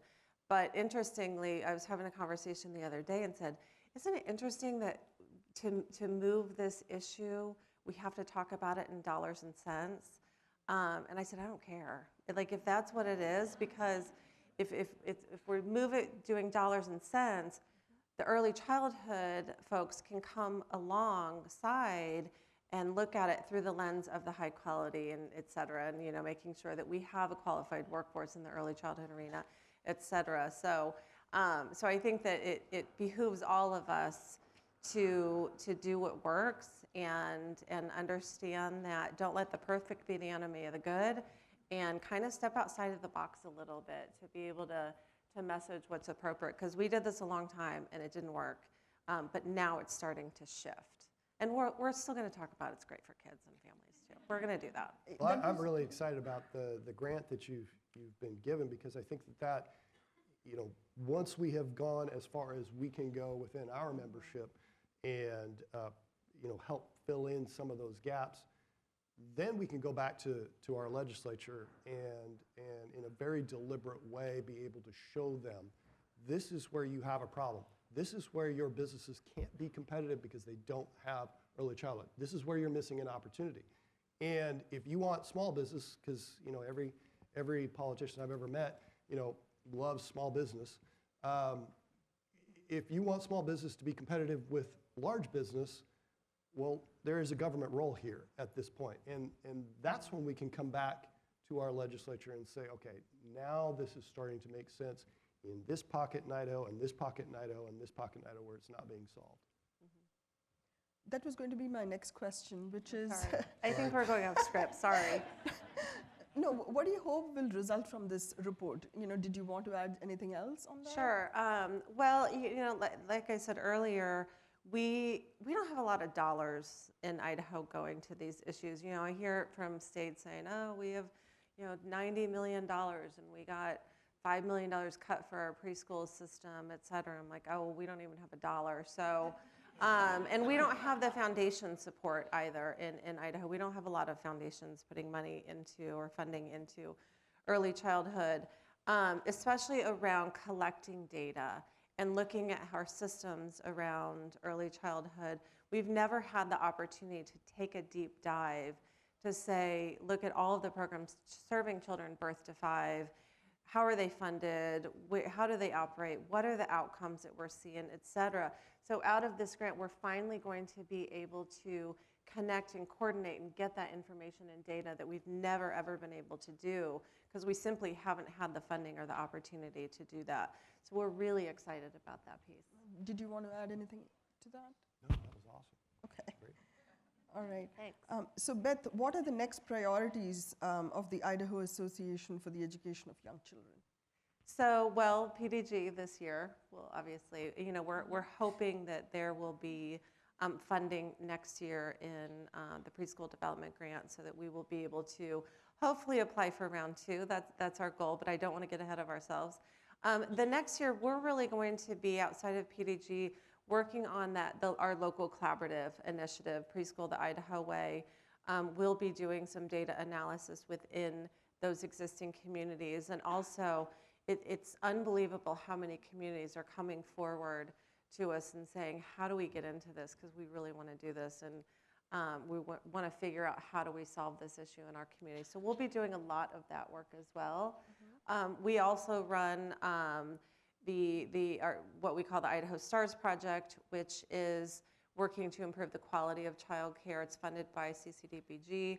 And so we're also helping to support the early childhood workforce, which we will continue to do. Our early childhood workforce in Idaho struggles tremendously, as they do in other states. The average wage of a child care provider in Idaho is about $9.77 an hour. That is without benefits, et cetera.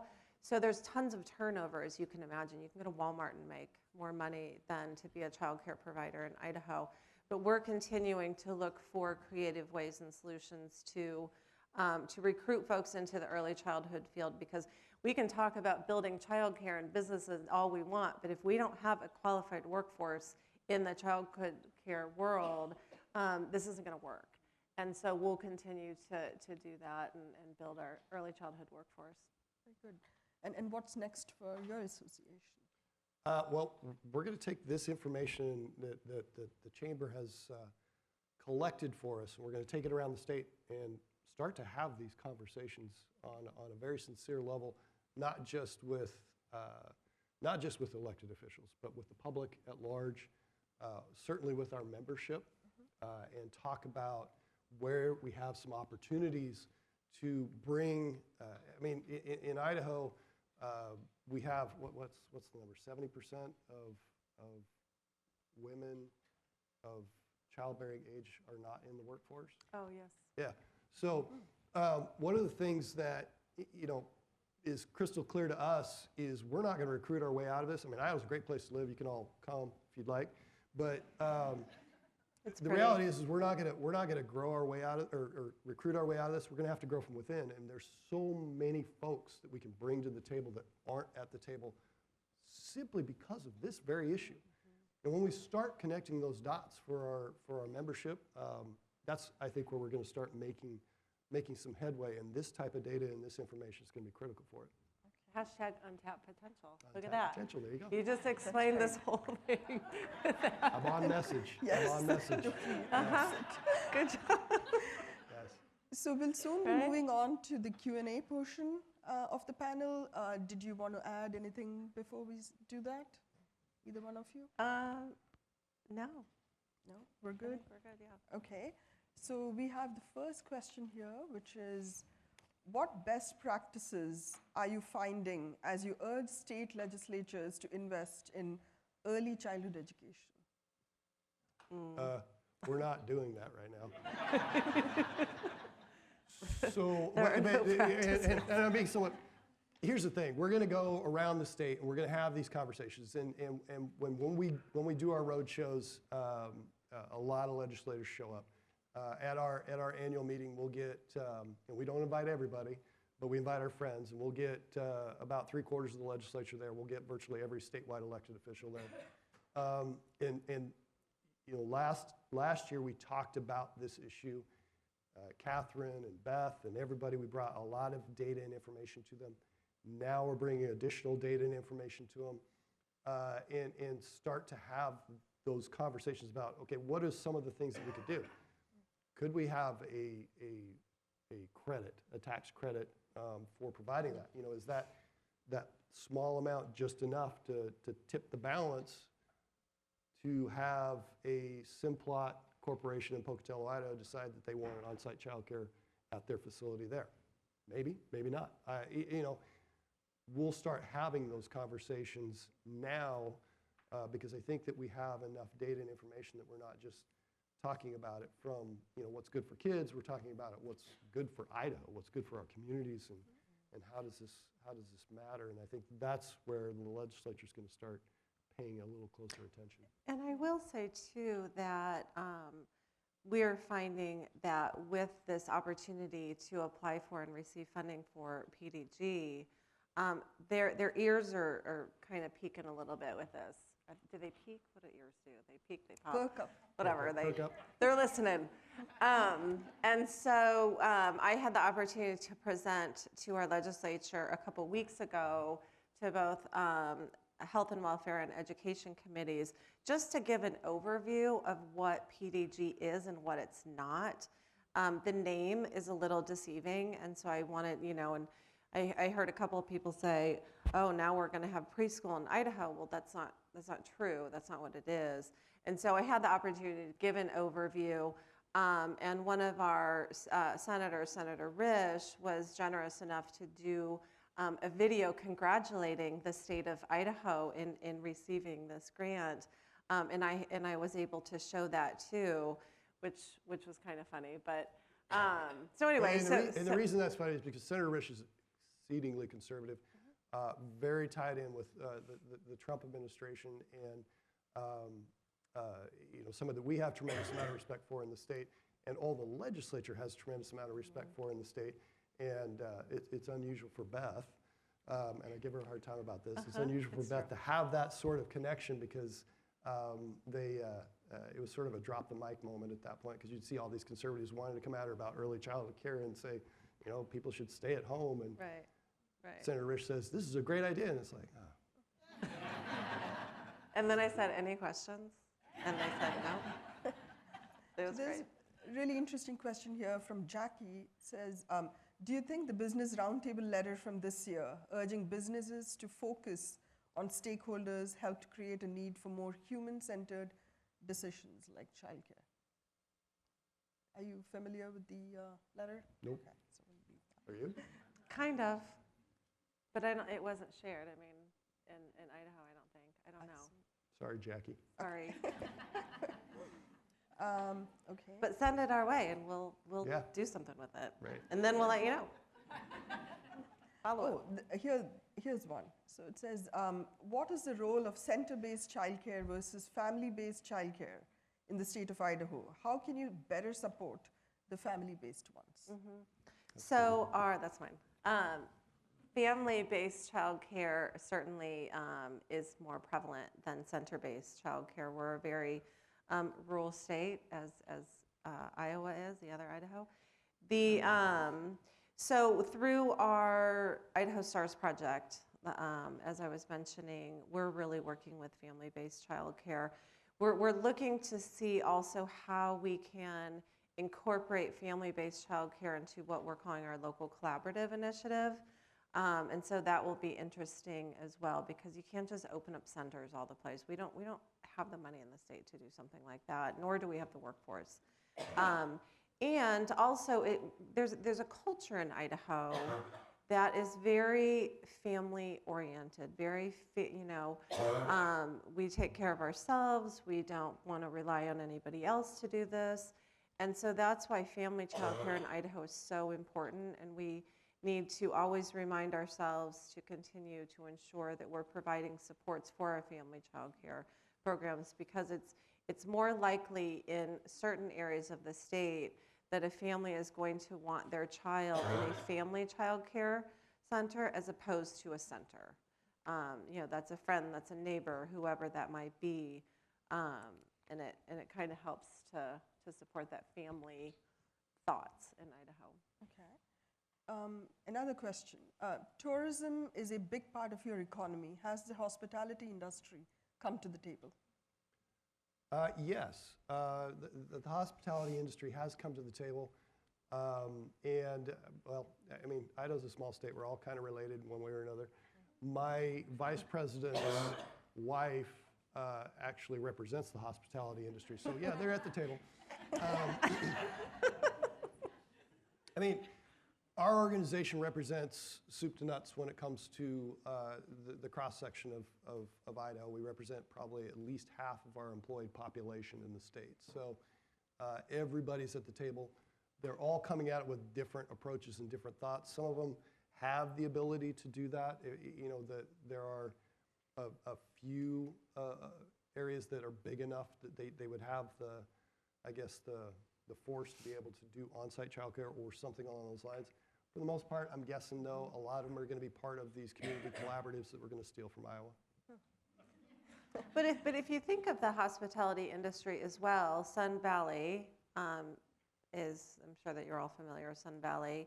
The struggle that they have is that the workers in the hotels and the servers at the restaurants and all of those folks struggle tremendously, not only to live in that community, but then you throw childcare on top of that, and it's really hard. So they are starting to pay attention through that lens as well, because they also have to have a workforce to be able to serve the tourists coming to the state.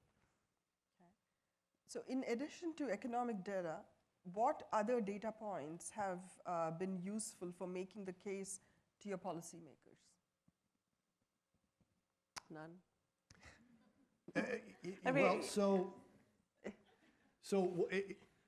We a couple of years ago, I talked about the survey data that we did. We did a real-time survey at our conference, and everybody had iPads. And one of the questions was, "What do you think about early childcare?"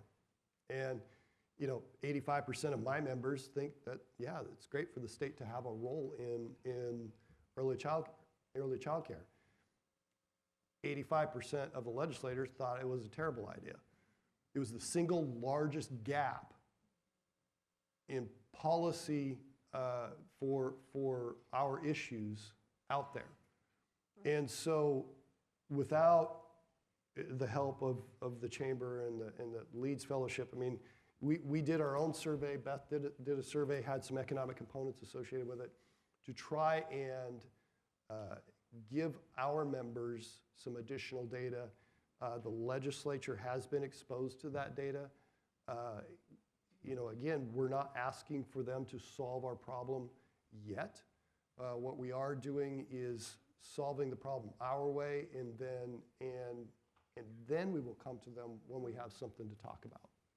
And I think that the conversation will change at that point. It's already starting to shift a little bit. Right, and historically, the data that we have shared is one of 5 states, or one of a handful of states that doesn't invest in preschool. They don't care. Right. I mean, it's almost like, oh, that's great, right? The other is that we did a poll 2 years ago, a statewide poll, and we targeted voters, asking, do you believe, a whole bunch of questions, but the crux of it was, do you believe that the state of Idaho should be investing in dollars for preschool for children 3 to 5 years old? 76% of Idahoans strongly supported that initiative. We shared that data. It kind of piqued a little bit of interest, depending on if it's election year or not, but at the end of the day, that didn't even really resonate with our policymakers to actually get some movement. So. And it's not just on-site childcare. That's not the 100% solution. I mean, if you ask what would be the thing that they would like the most, our citizens want flex time. Okay, for some of our members, that's an option. For some of our members, it's not. So you just kind of have to go into it and be flexible, and then come back to the policymakers. I think in a very deliberate and strategic point of saying, look, this is how your district is going to get beat by this district over here, because you really have nothing here for them, and without a state solution, you're going to get left behind. So here we have a question. With all the research, what's the resistance to investing in early childhood education, do you think? Go ahead. You first. Okay. You know this better than I do. No, well, you know it better than I do, actually. These are your peeps. The biggest thing I would say is culture. The culture in Idaho is very, as I was saying, very family focused. And when we talk about early childhood education, whether it's childcare, preschool, et cetera, we get, it's not the government's role, this is the family's role, mothers should be at home with their children. I mean, we've had legislators say that, mothers should be at home with their children, why would we invest in early childhood?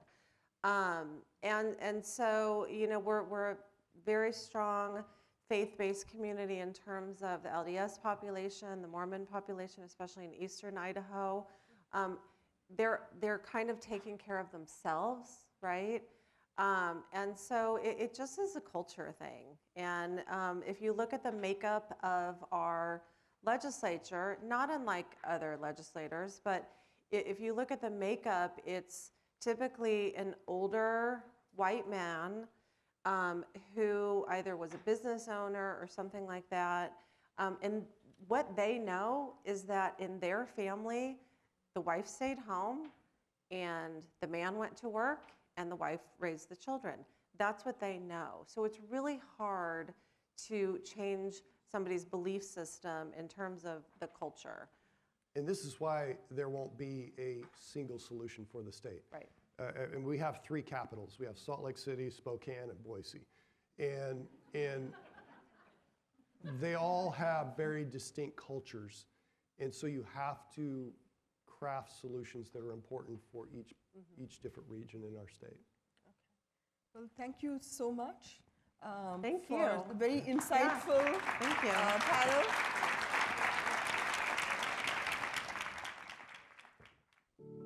We didn't have childcare set up. It was me and Dennis. He worked during the day, and then I worked in the evening. That's how we made it work. And then Dennis passed away in March. When I tell people where Colton goes when I'm at work, no one has ever heard of an evening, weekend, daycare, and I tell them that there's kids that spend the night because there's mothers that work at hospitals. Good to be here, excited? Yeah? We are moving into a world of flexibility and the expectation of flexibility. So the need for non-traditional care is probably even more at an all-time high than it has been in the last decade.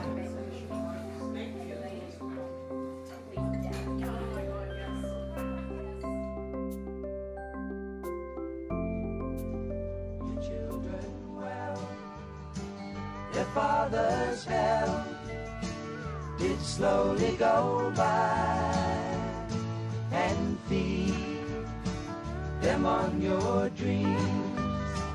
The one they picked, the one you know by. Hi, everyone. Thank you to the Chamber for hosting this event. My name is Lauren Camera. I'm the senior education writer at US News, and for this panel in particular, it's also probably important to know that I am the working mother of a almost 2-year-old and 3-year-old, and so we have tried everything.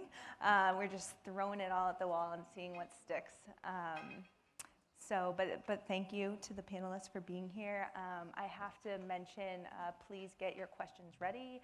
You have heard this spiel before, but Slido, SLIDO.com, enter Untapped Potential, and you can insert your questions in there.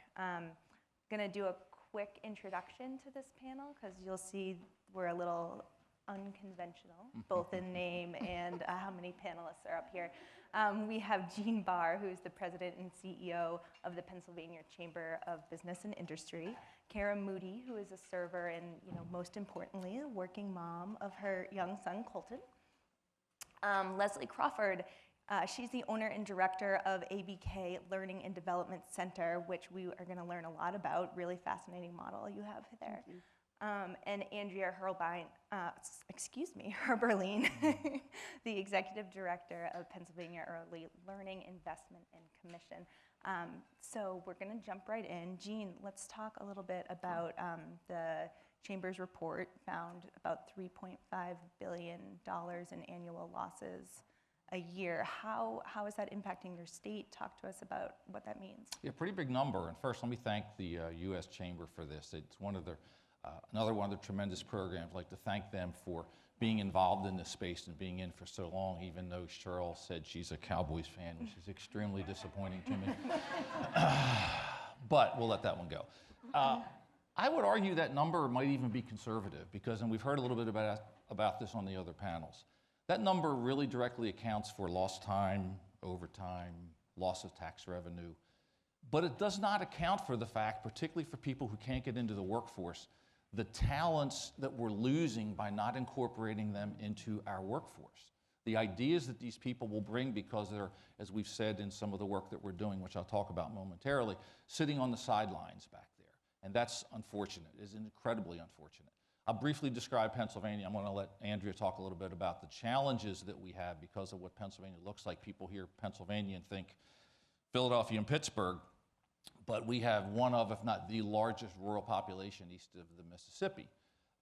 It is incredibly challenging for that. As I said, Andrea's going to talk a bit about that. And with a lot of different industries. We are the most diverse economy, as was rated recently. I think Texas was too, and you'll see that up there as well. We've got Philadelphia area, we've got pharmaceuticals, biotech, financials, western part of the state. We've got a lot of tech in the Pittsburgh area. We are a tremendous agricultural area, again, very rural, which makes for real challenges. We have, believe it or not, a huge snack food industry, so we give the Idaho potatoes their best ultimate goal to be a potato chip made in Pennsylvania.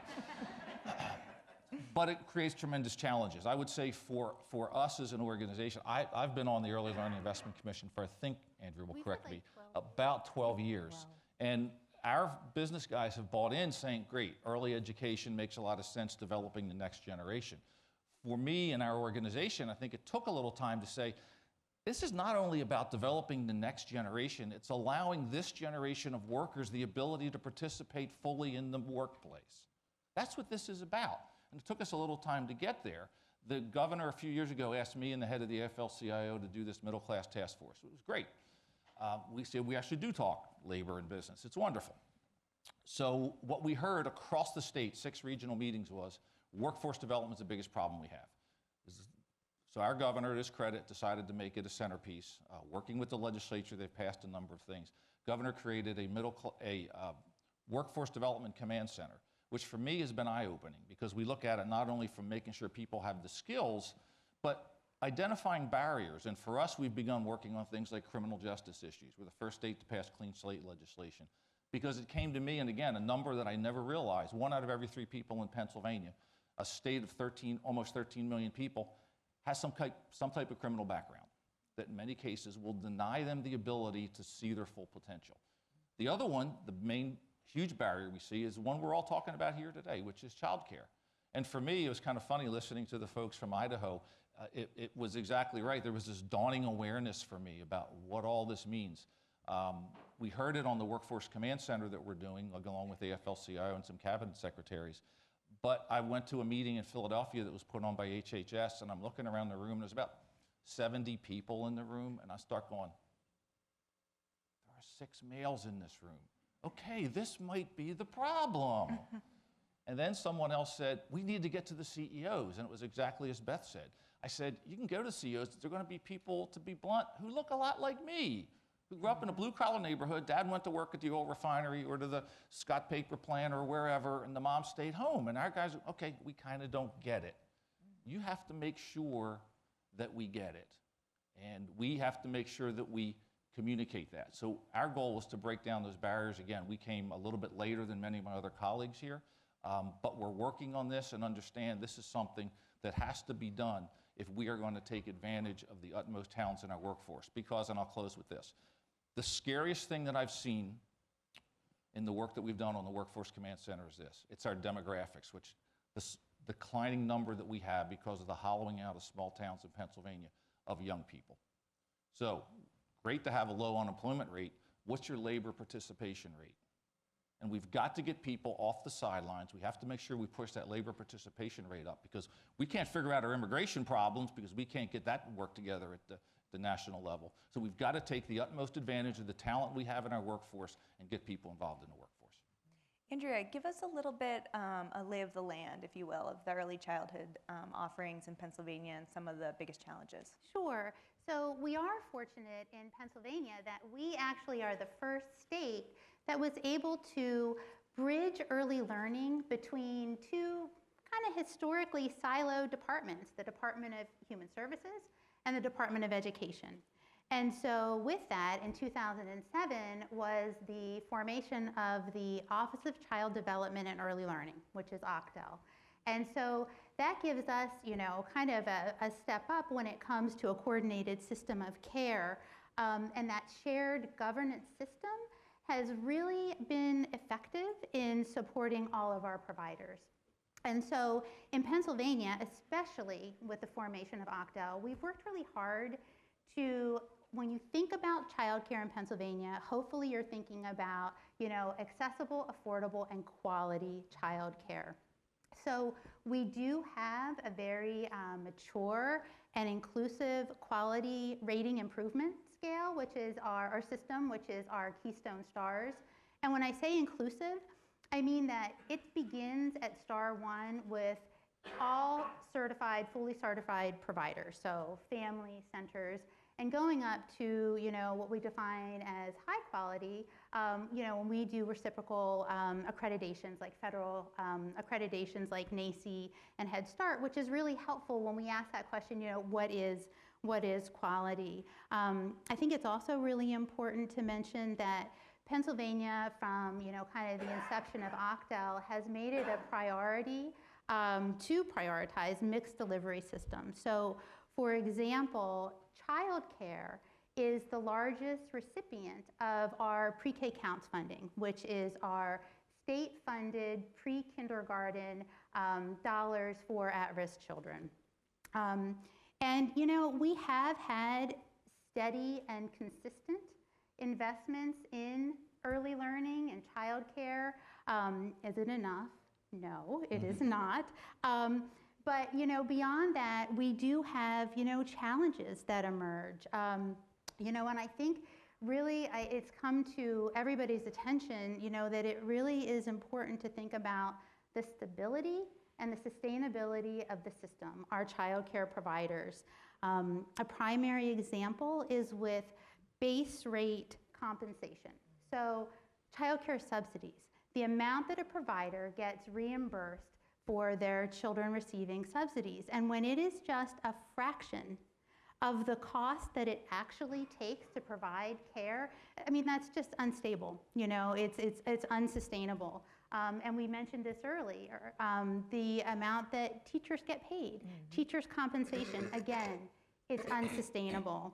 And unfortunately, like Jean mentioned, I mean, we have areas in the state in which they're defined as childcare deserts, in which the childcare that families need is not readily accessible. They may need to travel outside of their community, or they just don't have childcare options at all. And like we're going to hear about in a little bit too, we know that providing childcare during those non-traditional hours is really important. But I will say that these challenges are certainly on our administration's radar, especially now with work like this, data that we can continue to show that childcare is really important as an economic infrastructure. That's a great segue. We've heard a lot about how difficult it is for families with traditional working 9 to 5 hours to find childcare and early childcare centers.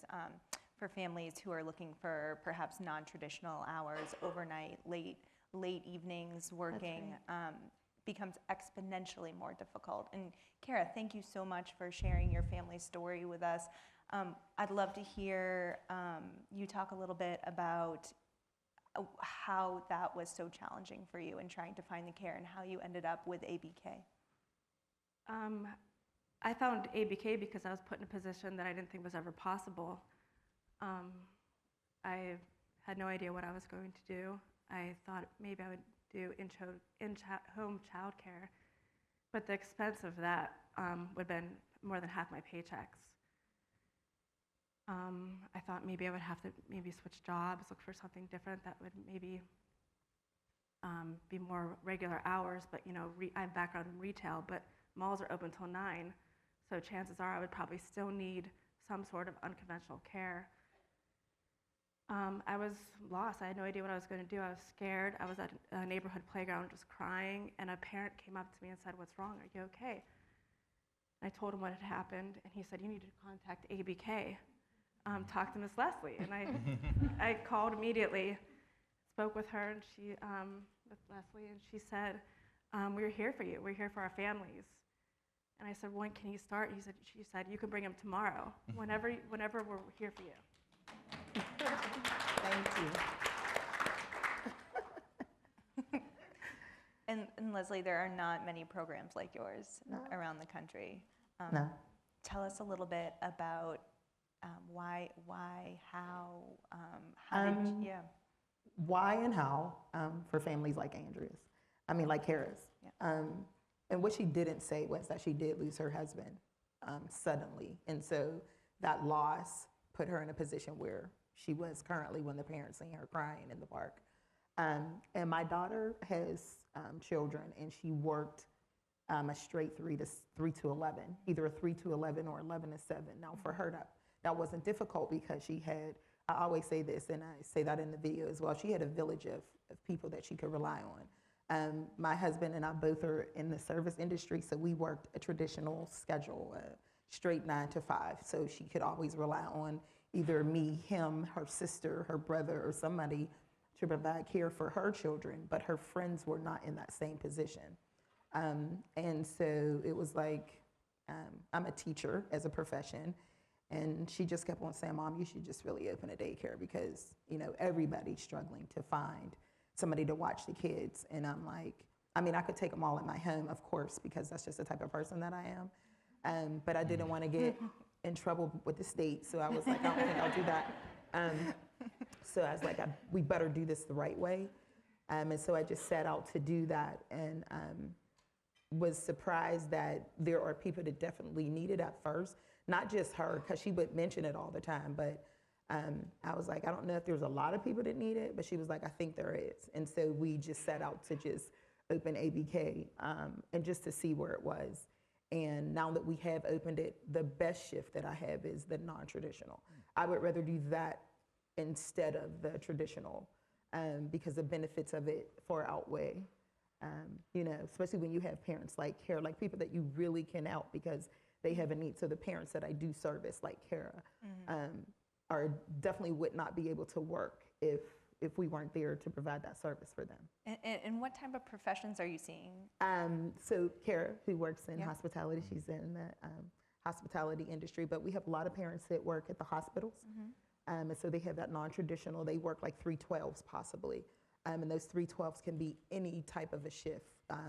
We have a parent that works sometimes 3 in the afternoon till 3 in the morning, which is the craziest shift I've ever heard of, ever. But she doesn't have anybody to watch her kid, and she needs somebody to watch him because he's one of those rambunctious little boys. So at 3 in the morning, where you would think folks should be asleep, he sleepwalks, so he's up. So, you know, we're like, he moves, he's walking into the wall. So you have to, you know, it's a balance to make sure that you have quality. She does have a 17-year-old, but you don't want to leave a kid like that home with a 17-year-old. So, and that child then has to go to school as well. So now you're, you know, messing that child up to take care of this child. And so to have this care provided for them is probably the best option for them.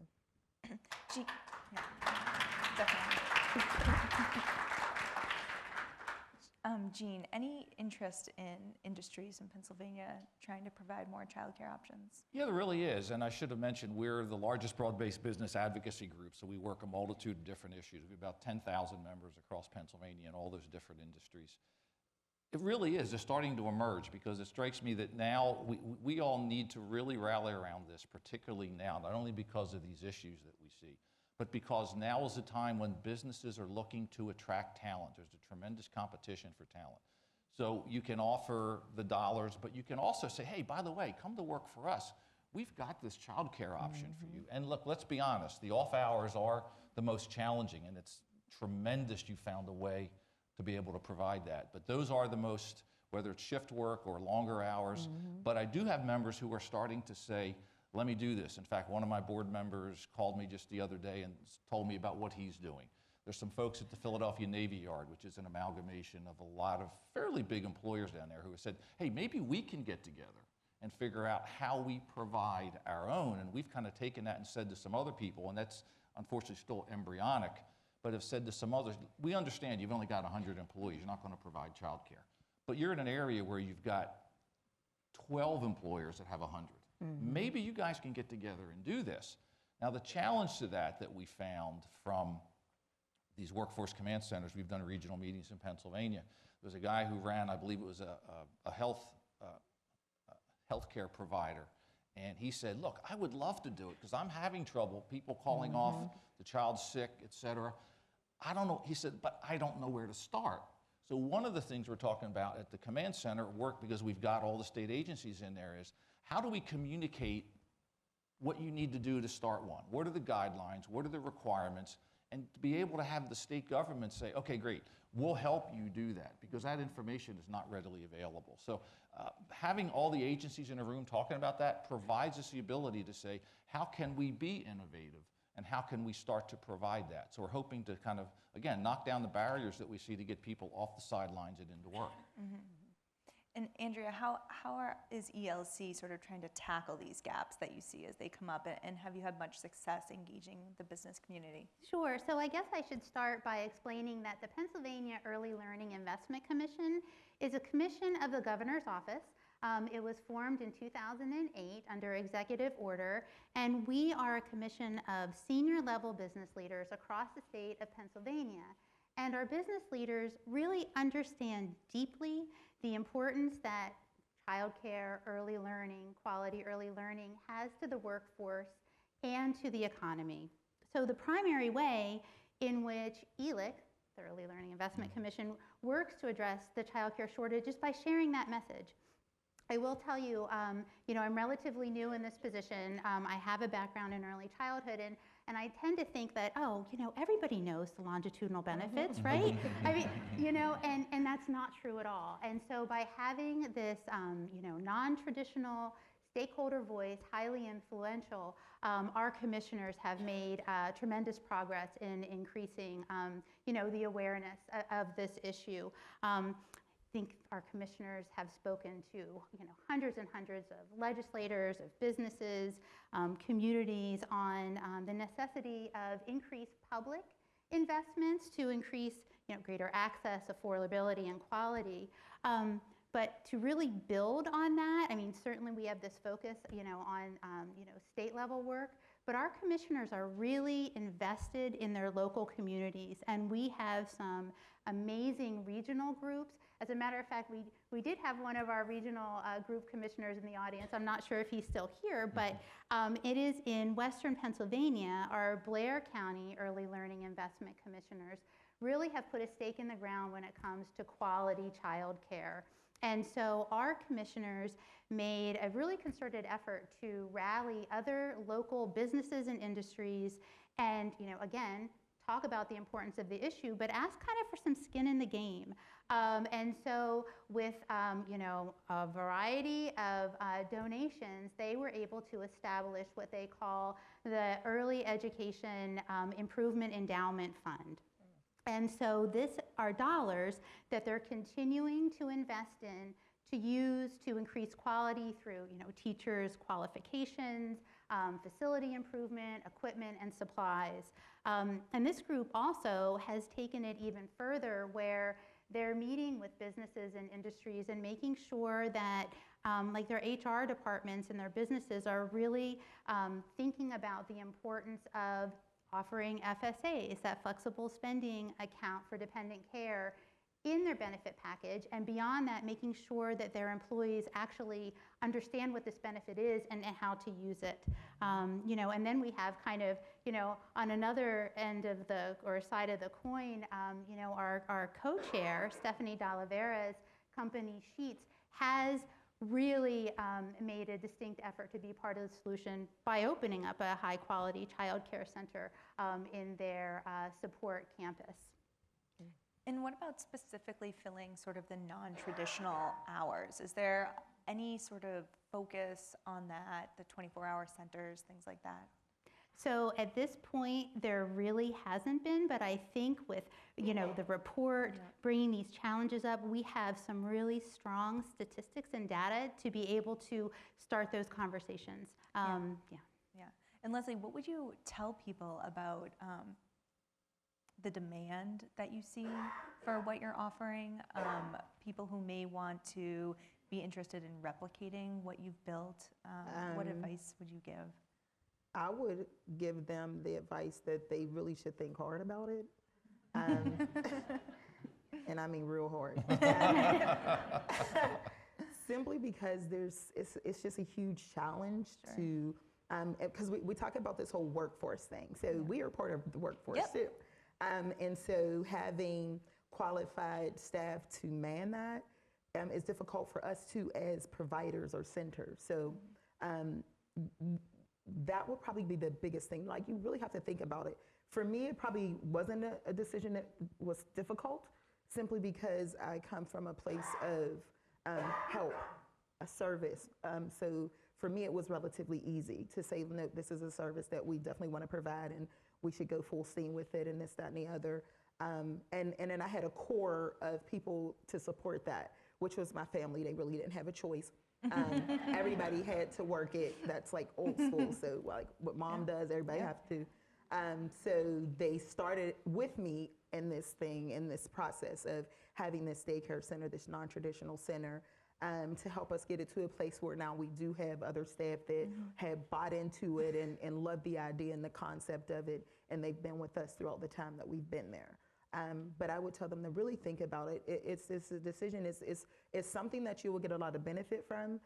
The rewards of it impacts you. It's so rewarding to do it, but it is a huge challenge when you want to undertake it. But it's an investment that you have to do. We talked about economics of this whole thing in terms of money. Businesses, you have to do this. There's no way to get around it. Your business is going to continue to suffer. I keep looking at that $3.4 billion, $47 billion.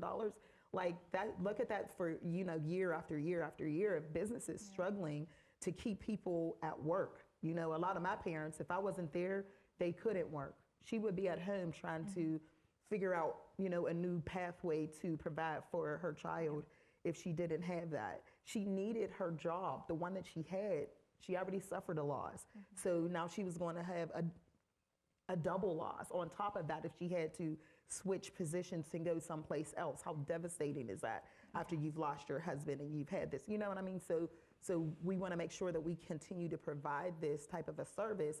Everybody should take part in it. Businesses should be invested in it because it's only going to serve them well if they do. How many kids do you have? I have 2 different locations. So in one, I have 16. That's the one where Colton is. And then I have another one, and I have about 30 kids in that facility. So our centers, they're centers because that's what the state calls them, but they're more like family homes because they're ran more like family than it is a child care center. And Kara can speak to that because they're very family oriented. Right. How many of those children spend overnight hours? Oh my goodness, it just depends. It depends because it's like scheduled work. So it could be 1 or it could be 10. It just depends on the day, the hour. So it could be anything. You have a wait list? No, thank God that I don't have a wait list. And that's sad. It's sad that I don't have a wait list. And I think in Pennsylvania, there's just like a mistrust. It's like, yeah, you say you are 24 hours, but then are you? Because most of those were home centers, family homes, where people said that they were 24 hours. But then once you go to register your kid, there were all these stipulations and different things. And so people just built up a non-trust about it. So when we do actually get people in and they use the facility, and Kara can attest to it, when she tells people 21st, they're like, get out of town. Like, no, it's true. So it's just building up that trust again and having the support from the community, businesses, stakeholders, government, policy. I think the wait list will grow a lot more. It must be a nice peace of mind for you, Kara. It really is. My son's over there waving at me, so I'm waving back. But no, it really allowed me to go back to the job that I know and I love. If I didn't have that, my life would have been uprooted. I have no idea what I would have done. But at my job, I've been there for 9 years. I've built customer relationships where they've seen Colton grow through photos. My coworkers are more like family with me. You know, they were my biggest supporters through the saddest time of my life. But you know, in my job, financially, I can support myself and provide for my son. So that's the biggest thing, more so. Yeah. We just have about a minute left before we take questions, but talk to us a little bit about what's on the horizon in Pennsylvania in terms of trying to tackle some of the child care issues. Well, as everyone said here, we're going to take this back. We're going to utilize this. We actually do have a very good early education caucus, Republicans, Democrats, House and Senate members who are very interested, keenly interested in this. We're going to do that. In fact, we have a couple of our other partners here, the United Way of PA and PA Partnerships for Children came down for this too. Oh, wow. And we are coming up with a, is it May? I think we had to change the date a little. We're looking at June. We're going to roll this out at a major event in Harrisburg and then look maybe to do this across the state as well, to bring this home to people, to what this means, because as I said, now with the competition for talent, it is now the time to do this. So that's our plan. Great. So we're going to turn it over to questions. Again, if you have any, you can enter them online at slido.com, slido.com. We have some teed up already, so I'm just going to dive into some of them here. Leslie, I want to go back to you because it's like fascinating hearing the on-the-ground workings of how a non-traditional provider works. What are some of the logistics in terms of managing? You talked a little bit about this. You've got your family to help you. But in terms of running the non-traditional hours center, what are some of the logistics that you are facing in doing that? Right now, not too many because we've been doing it now for like 5 years. Okay. So not so much right now. The people that, because you have to have that core staff. So once you get that core staff in place, it sort of like runs a lot. And I'm very hands-on, so most of the work either myself or don't ask me why, myself or my husband do. The overnight specifically, that's my favorite shift. That's just where I like to be. It's the quietest time. So that's I was like, I know why you like that. Yeah, right. So, you know, I don't have to hear voices. I can just look at the kids, and that's great for me too. Plus, I get a lot more work done during that time because it's hard. running a business, trying to actually run the business when you're working the business at the same time. But I think just having a good staff, strong staff, I think that's probably the biggest logistical aspect of it. If you have a positive staff that supports you in your vision and your mission and what you're trying to accomplish, it runs relatively smoothly, and it does. So it gives us the opportunity to step away from the business a little bit and come back. And like I said, I like the overnight part of it, so I do that a lot myself because I just like that shift. Let's see here. All right. So would you or your members support changing the business classification of childcare providers to educators? I don't know, is that a question for Andrea potentially, or Jean? Add on if I think of anything. Would your members support changing the business classification? Perhaps that's childcare? a chamber question. Well, you know, I think that might be a chamber question, but I know that, I mean, sorry, Jean. Gee, thanks. Because I'm thinking that there's probably like financial implications to that, right? But I think just even with the way that our commissioners speak about early childhood providers, I mean, it is educators, it's early education. And again, that's that important piece of quality. So, you know, we really don't talk about like, you know, daycare staff. Yeah, I think we'd have to look at it. I'm not sure exactly what that would entail, and again, your point and the question you asked about requirements and guidelines and regulations is a really good one, because with the organizations that we run, it's this constant discussion about where do you strike that line in terms of regulation, whether it's environmental regulation or labor regulation, in this case, childcare regulation. And obviously you're going to want to protect the kids and make sure they're in a safe and productive environment, but at the same time you don't want those hurdles too high to keep people out from these. So trying to strike that balance, and whether that balance is changing the definition or classification of a provider to an educator, we can talk about that. I don't know the complete ramifications of that, but I think we do need to make sure that whatever regulations we put in place really do have the necessary impact and don't keep people out. Again, we talk about barriers here, that we don't create barriers to keep people out of the child care providing service as well. I like this question here. How has the recent increase to CCDBG, which is the Child Care Development Block Grant for people outside the Beltway, how has that impacted Pennsylvania's reimbursement rates, and how can businesses be part of the push for increased resources at the federal level? Do you want to take one, and then I'll take the second half of that? Well, sure. You know, and honestly, I can't speak exactly to, you know, exact dollars and percentages, but I do know that we have a long way to go. And I know that, you know, in the governor's proposed budget, I mean, we are really looking at that base rate compensation to be able to kind of, you know, make some steps forward in, you know, kind of stabilizing the system. How can businesses, this is very interesting. In fact, we had, some of us were here early last night and had kind of the similar discussion, because whenever we go out and say we want this program, and I think of a guy who ran a business group in Pennsylvania, and about 12, 13 years ago, he stood up in the Capitol and he said, we need more money for early childhood. And certain folks, and some of my colleagues noted, some very conservative folks, God bless them, said, great, tell me which business tax you would like me to increase to provide those services. It's a challenge that we have in order to do that. Again, I think that we probably do need more resources, but I think talking about collaborative efforts, talking about the fact that businesses view this as a talent acquisition tool would help with that as well. We do have an issue, which we talked a little bit about last night as well, which is you've got this quandary here. You have people say childcare is too expensive, yet people within childcare say, gee, we don't get paid enough. We've got to resolve those issues as well. So there's a lot here that needs to be done. I think getting our members, the members of the 4 chambers that you have here today, involved in this, trying to work collaboratively, is going to hopefully go a long way towards accomplishing a lot of that. And not to pick on you again, but this top question here seems teed up perfectly for segueing into that. How might the chamber support individuals who want to start their own small business in terms of providing childcare? I think some of that, which, without getting into detail, I've got some members who are talking to people saying, hey, what if we get together and do this? I've got a facility that's near where I think you might be interested in creating one, or you've got one in that area. Can we add on?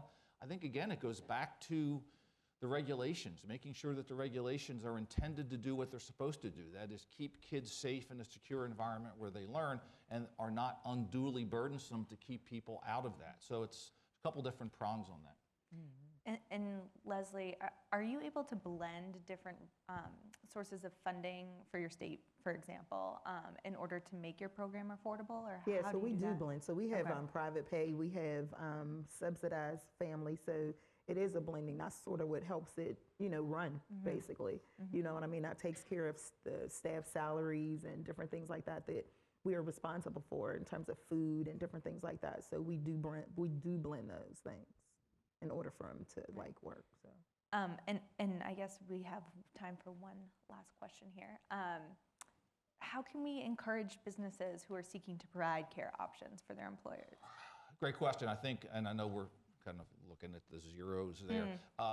I think it kind of works the same way that we've done it on the general barrier side. We've gotten some of our members to participate more in hiring reentry candidates by finding people who have hired those in the criminal justice system to come out and say, they're some of the best employees I've got.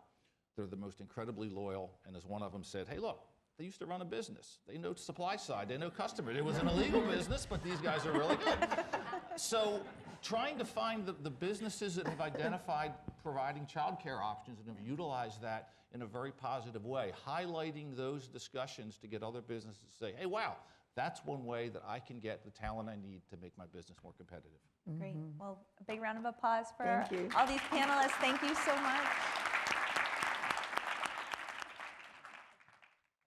1, 2, 3, 4 monsters walking across the floor. I love counting to the number 4. Oh, you're counting with me to 1 less than 5 and 1 more than 3. Please welcome Dr. Jeanette Betancourt, Senior Vice President of Social Impact at Sesame Workshop. Some more. 1, 2, 3, 4 penguins that were by the door. I love counting to the number 4. I see 4 here, I see 4 there. My favorite number, nothing can compare. Good morning, everyone. Almost good afternoon. I think it was very wise that they left Sesame Street towards the end, since it's getting to stopping this and going forward and maybe having lunch. I will tell you, I'm Jeanette Betancourt. I have the pleasure of being the Senior Vice President for what we call U.S. Social Impact at Sesame Workshop. And today, I am probably a slightly unusual person to be here, especially after the panels, because I'm going to be a little controversial and maybe push you to think of 2 things. One, to diversify a little bit more your perspective of why people, or parents in particular, are missing time while being employed. The second, I would also say, is to slightly diversify your perspective of how we define childcare. And lastly, what we feel so strongly in is how you look at not only improving and looking at high quality childcare, but in companion with that, high quality parenting.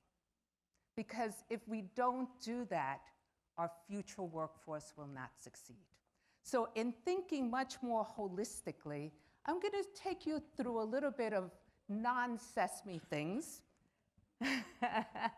and then lead to Sesame things, all right? So first I'll tell you a little bit about Sesame Workshop. You know us automatically as Sesame Street, and if I ask you to, for 1 second, think of your favorite Muppet, you smile, all right? The thing is that we are a nonprofit organization whose mission is to help all children globally grow smarter, stronger, and kinder. And for those of you in early childhood, you'll note one thing. That's really our translation of what we call the whole child, meaning we nourish children's overall well-being. Now, from our work in U.S. social impact, most people don't know that we have a whole arm of community and family engagement. All of that work is philanthropically supported.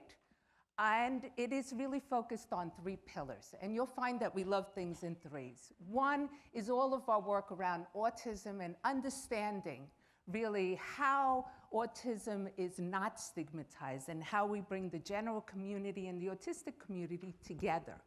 The second is all of our work around military families and looking at the multiple transitions that they have in family life, from deployment to visible and invisible injuries to returning back into civilian life and all that accompanies.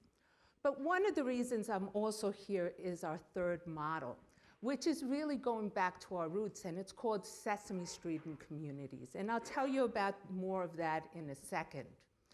But first, let me tell you a little bit about why it's such a special time and the argument that you all are advocating. You are all advocating for the future workforce, and it starts with our young children. But now we have the advantage of technology, science, and early childhood coming together. And what does that mean? It actually means that we can see brain development, young children, infants, brain development actually occurring. And we found that 90% of growth of brain development occurs during the period prenatally all the way until the age of 5. That is an incredible finding because we also know what distresses brain development. Now, we also know the critical factors that causes a nurturing environment for young children. And unlike, and I was hearing many of the examples of prior years, that it is the parent who stays home, and when a parent stays home, that's the most nurturing environment. So now brain science tells us that is really not true. For children to succeed, especially prenatally going forth in those early years, it is a community environment. It is what we call a circle of care. That circle of care means that it's the responsibility, obviously, of family, but it is also those who are all key influencers in young children's lives. And we know that that includes not only the education community, it includes the health community, it includes the child welfare community, it includes government. Those, by collectively doing that, then we are truly fostering a very successful workforce, but also very early on starting the educational platform for that goal that you're all stating of being able to read and succeed by 3rd grade going forth. So if you notice and keep that circle of care in mind, I'll also tell you what we know about parenting. And just to step back, everything that we do at Sesame Workshop, especially the initiatives that I'll be talking about, we do an incredible amount of research on the ground and also very high level with key influencers. We want to hear not only the child's perspective, but we want to hear how we impact all the adults that surround that child. So in a lot of what we know that for parents and parenting to be successful, it means that they have to be present. They have to be present at home, but that doesn't mean physically always. It means that they have to have the mindset that when I'm coming home, I have time to support my child or my children. It is being consistent in that care no matter where we are. Lastly, it's also providing a sense of comfort and safety. Lastly, it's also helping to celebrate what children do every day in their successes, but also in today's time, their challenges. We know what works best to achieve that.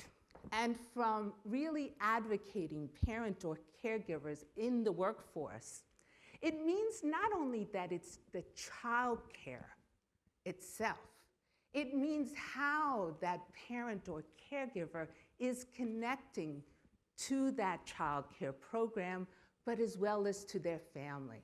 It means recognizing that parenting is truly amazing, but it's darn hard. How many of you are parents or grandparents? Raise your hand. All right. You have those incredible moments, but darn, you have those hard times. All right? And acknowledging that. It also is having a certain level of flexibility of time. And I'm not implying that every job needs to have flex time. It means flexibility of time to recognize that there's moments, whether it's an emergency or a celebration, that I need to connect with children, that I need to successfully engage to nurture their well-being. It also means that part of what makes young children thrive is having suddenly a parent there who's celebrating a wonderful accomplishment. For all of you, if you think of your childhood, think of those moments when you had a parent or a grandparent who was celebrating your achievement and how that lasted for a very long time. It also means very much helping children cope with multiple challenges that are happening in today's time.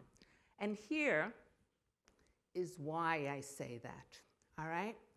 In the US, slightly below half of young children are living at or below the poverty level, all right? That's an awful lot. That's almost half of our young children population. There are 24 million children under the age of 6. So we're talking a lot of children.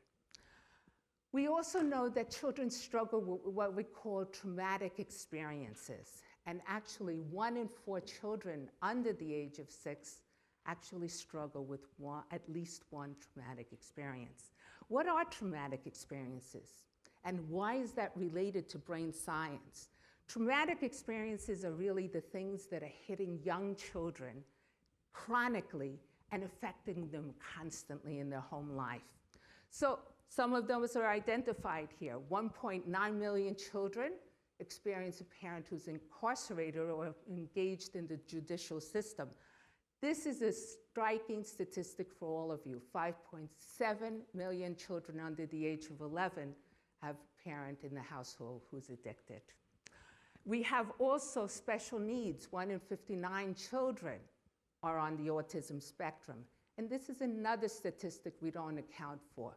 4.5 million children are in households where they're called caregiving households, meaning there is an injured parent or grandparent or someone in the household.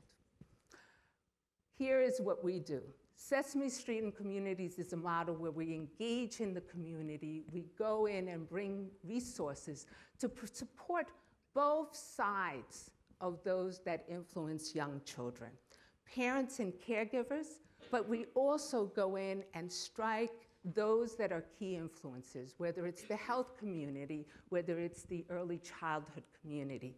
And here is where I encourage you to diversify how you look at early childhood. We divide early childhood into 3 things again. It is not only center-based, it is family childcare, as you spoke, but it is also family, friend, and neighbor care. You were speaking about infants and toddlers. The greatest number of children cared for who are caring for infants and toddlers are family, friend, and neighbor care. In both of those 3 areas of childcare in our nation, there are systems improving the quality and accountability for them. So think of those. We have incredible resources, and once again, we focus on 3 things. We think of how do we get children ready for school, the ABCs 1 through 3s. How do we nurture their physical well-being and their emotional well-being? But very strongly, we look at their trauma.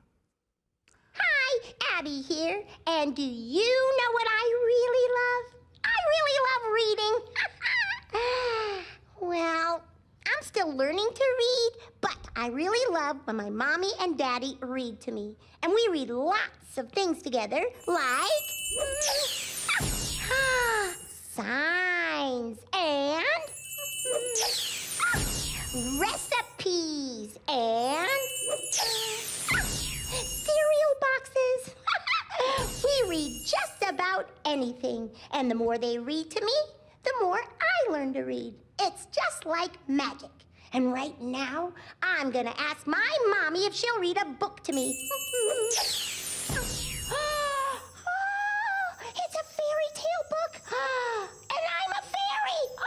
I wonder if there's a tale in there about me. Oh boy, oh boy, oh boy, oh boy. Hey, book, come on, let's go read. We also focus very much on children's social emotional learning. We deal with everything from handling big feelings to also exploring milestones and tantrums and all of those parenting issues that we look at. But most significantly, as of late, we're using the power of our brand to do a couple of things. Bring awareness about the importance of early childhood, but also the vulnerability of our children today. So we've created initiatives that actually use the power of our Muppets, and in most cases, we've actually created new Muppets to address these issues. We've created content around incarceration, family homelessness, foster care, parental addiction.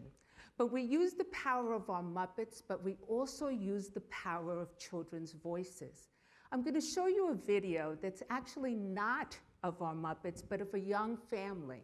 And I'm going to give you the background of why looking at more holistically the workforce and the influence of childcare, connections, and looking at parenting. This family experienced dramatic addiction, both parents. They were initially in the workforce. They left the workforce as a result. They had no choice. But it was when they received support that they were able to return, but more importantly, listen to the child's perspective in this process, because when there is a positive and nurturing perspective, you will admire this young woman who I believe in the future will be an astounding and influencer in the workforce. My name is Celia, and I am 10 years old. In my family, I have my 3 sisters, my mom, my dad, and me. Kaya is 6. Okay, all good. Faye is 2. And my baby sister, Levi, is 9 months. When I was little, my mom and dad had to leave, and I had to stay with grandma and grandpa. My parents were struggling through a bad time with addiction. They had to go to a place to help them feel better. Addiction is a sickness. Addiction is getting too attracted to something, so you keep doing it over and over again. It makes people feel like they need drugs and alcohol to feel okay. And they can't stop doing it, and they aren't acting like themselves. They were gone for 60 days, but it felt like 60 years. Yeah, because when I was this age, you had to leave. Yeah, we had to leave for 60 days to go get help because we wanted you to have a good life. But first, we had to take care of ourselves so that we could do that. That's why Dad's so sad. In that picture. That's why I'm so sad. That's when Dad was drinking a lot. For any sickness, people need treatment to feel better. My mom and dad got treatment, and that makes me feel happier for them. I remember the hard times, but I write down things that I feel inside. I can express things. I let my journal know first. My parents help us stay safe. They say they work very hard to stay healthy so that our family stays healthy. Now that Mom and Dad are in recovery, we can do fun things together, like going to the beach.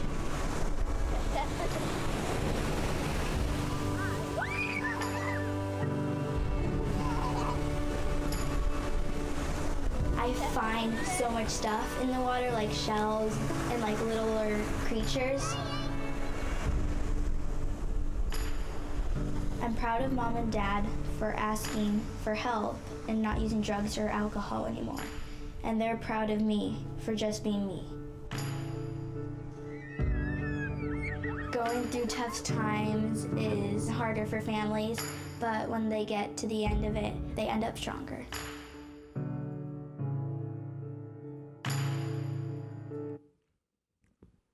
So the way that she ends is when there's support for families, the whole family, the whole community, and your future workforce are stronger. So what I'm asking you here is think much more holistically as you're looking at childcare as you're looking at family engagement, as you're looking at the kind of services and quote-unquote privileges that we provide. It's not only the physical space of a childcare slot, it is how we look at children, how we look at families, and we look at our future. So thank you. And I see some questions that you have. One was, what advice would you give adults in the community who aren't parents and how to support working parents? I think that concept of a circle of care, that everyone in that community has a role to play in the success of children, families, and the workforce. All right? And that many people, even though they may not be parents themselves, they may be connected in some way. One of the questions I always ask in presentations, even though you're not a parent or a caregiver, do you have a niece or a nephew? Do you have children in your lives? And over 99% of the audience will respond. So that's how we present that somehow every one of us is touching young children in some way or another, and we all have a role to play. Other question? Sesame has been around for 50 years. Yes, thank you. How are you adapting for the future? What do you see coming next in early education? We are constantly, I think we're around 50 years because we're constantly researching and developing new ways to reach young children and the adults around them in a variety of platforms.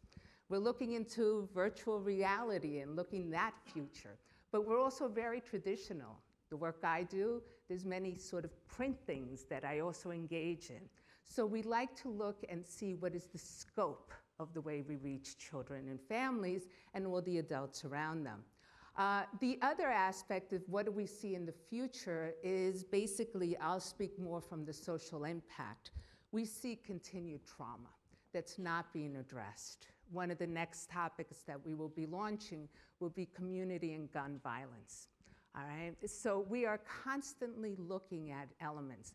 We will also be looking at social isolation. Believe it or not, 46% of Americans report that they feel completely disconnected and isolated.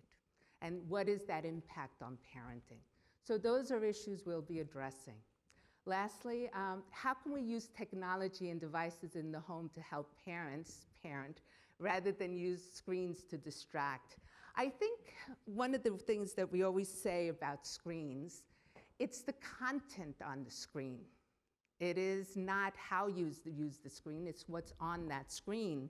So one of the things that we do know from our research, and now particularly with the alpha generation, our young children, all right, parents, young parents, look at screens differently than we who, my generation with older kids, look at. They see much more flexibility on how content is defined, much more accessible to that screen and use of that screen earlier and earlier. I think our solution is what is on that screen, how do you use it, and for what purposes, and how engaged you are. But the future will be screen-based, no matter what we say or how we fight it, and in many, many mediums. So our contribution, we believe very strongly, is how we can do that educationally. Thank you very much. I appreciate the time.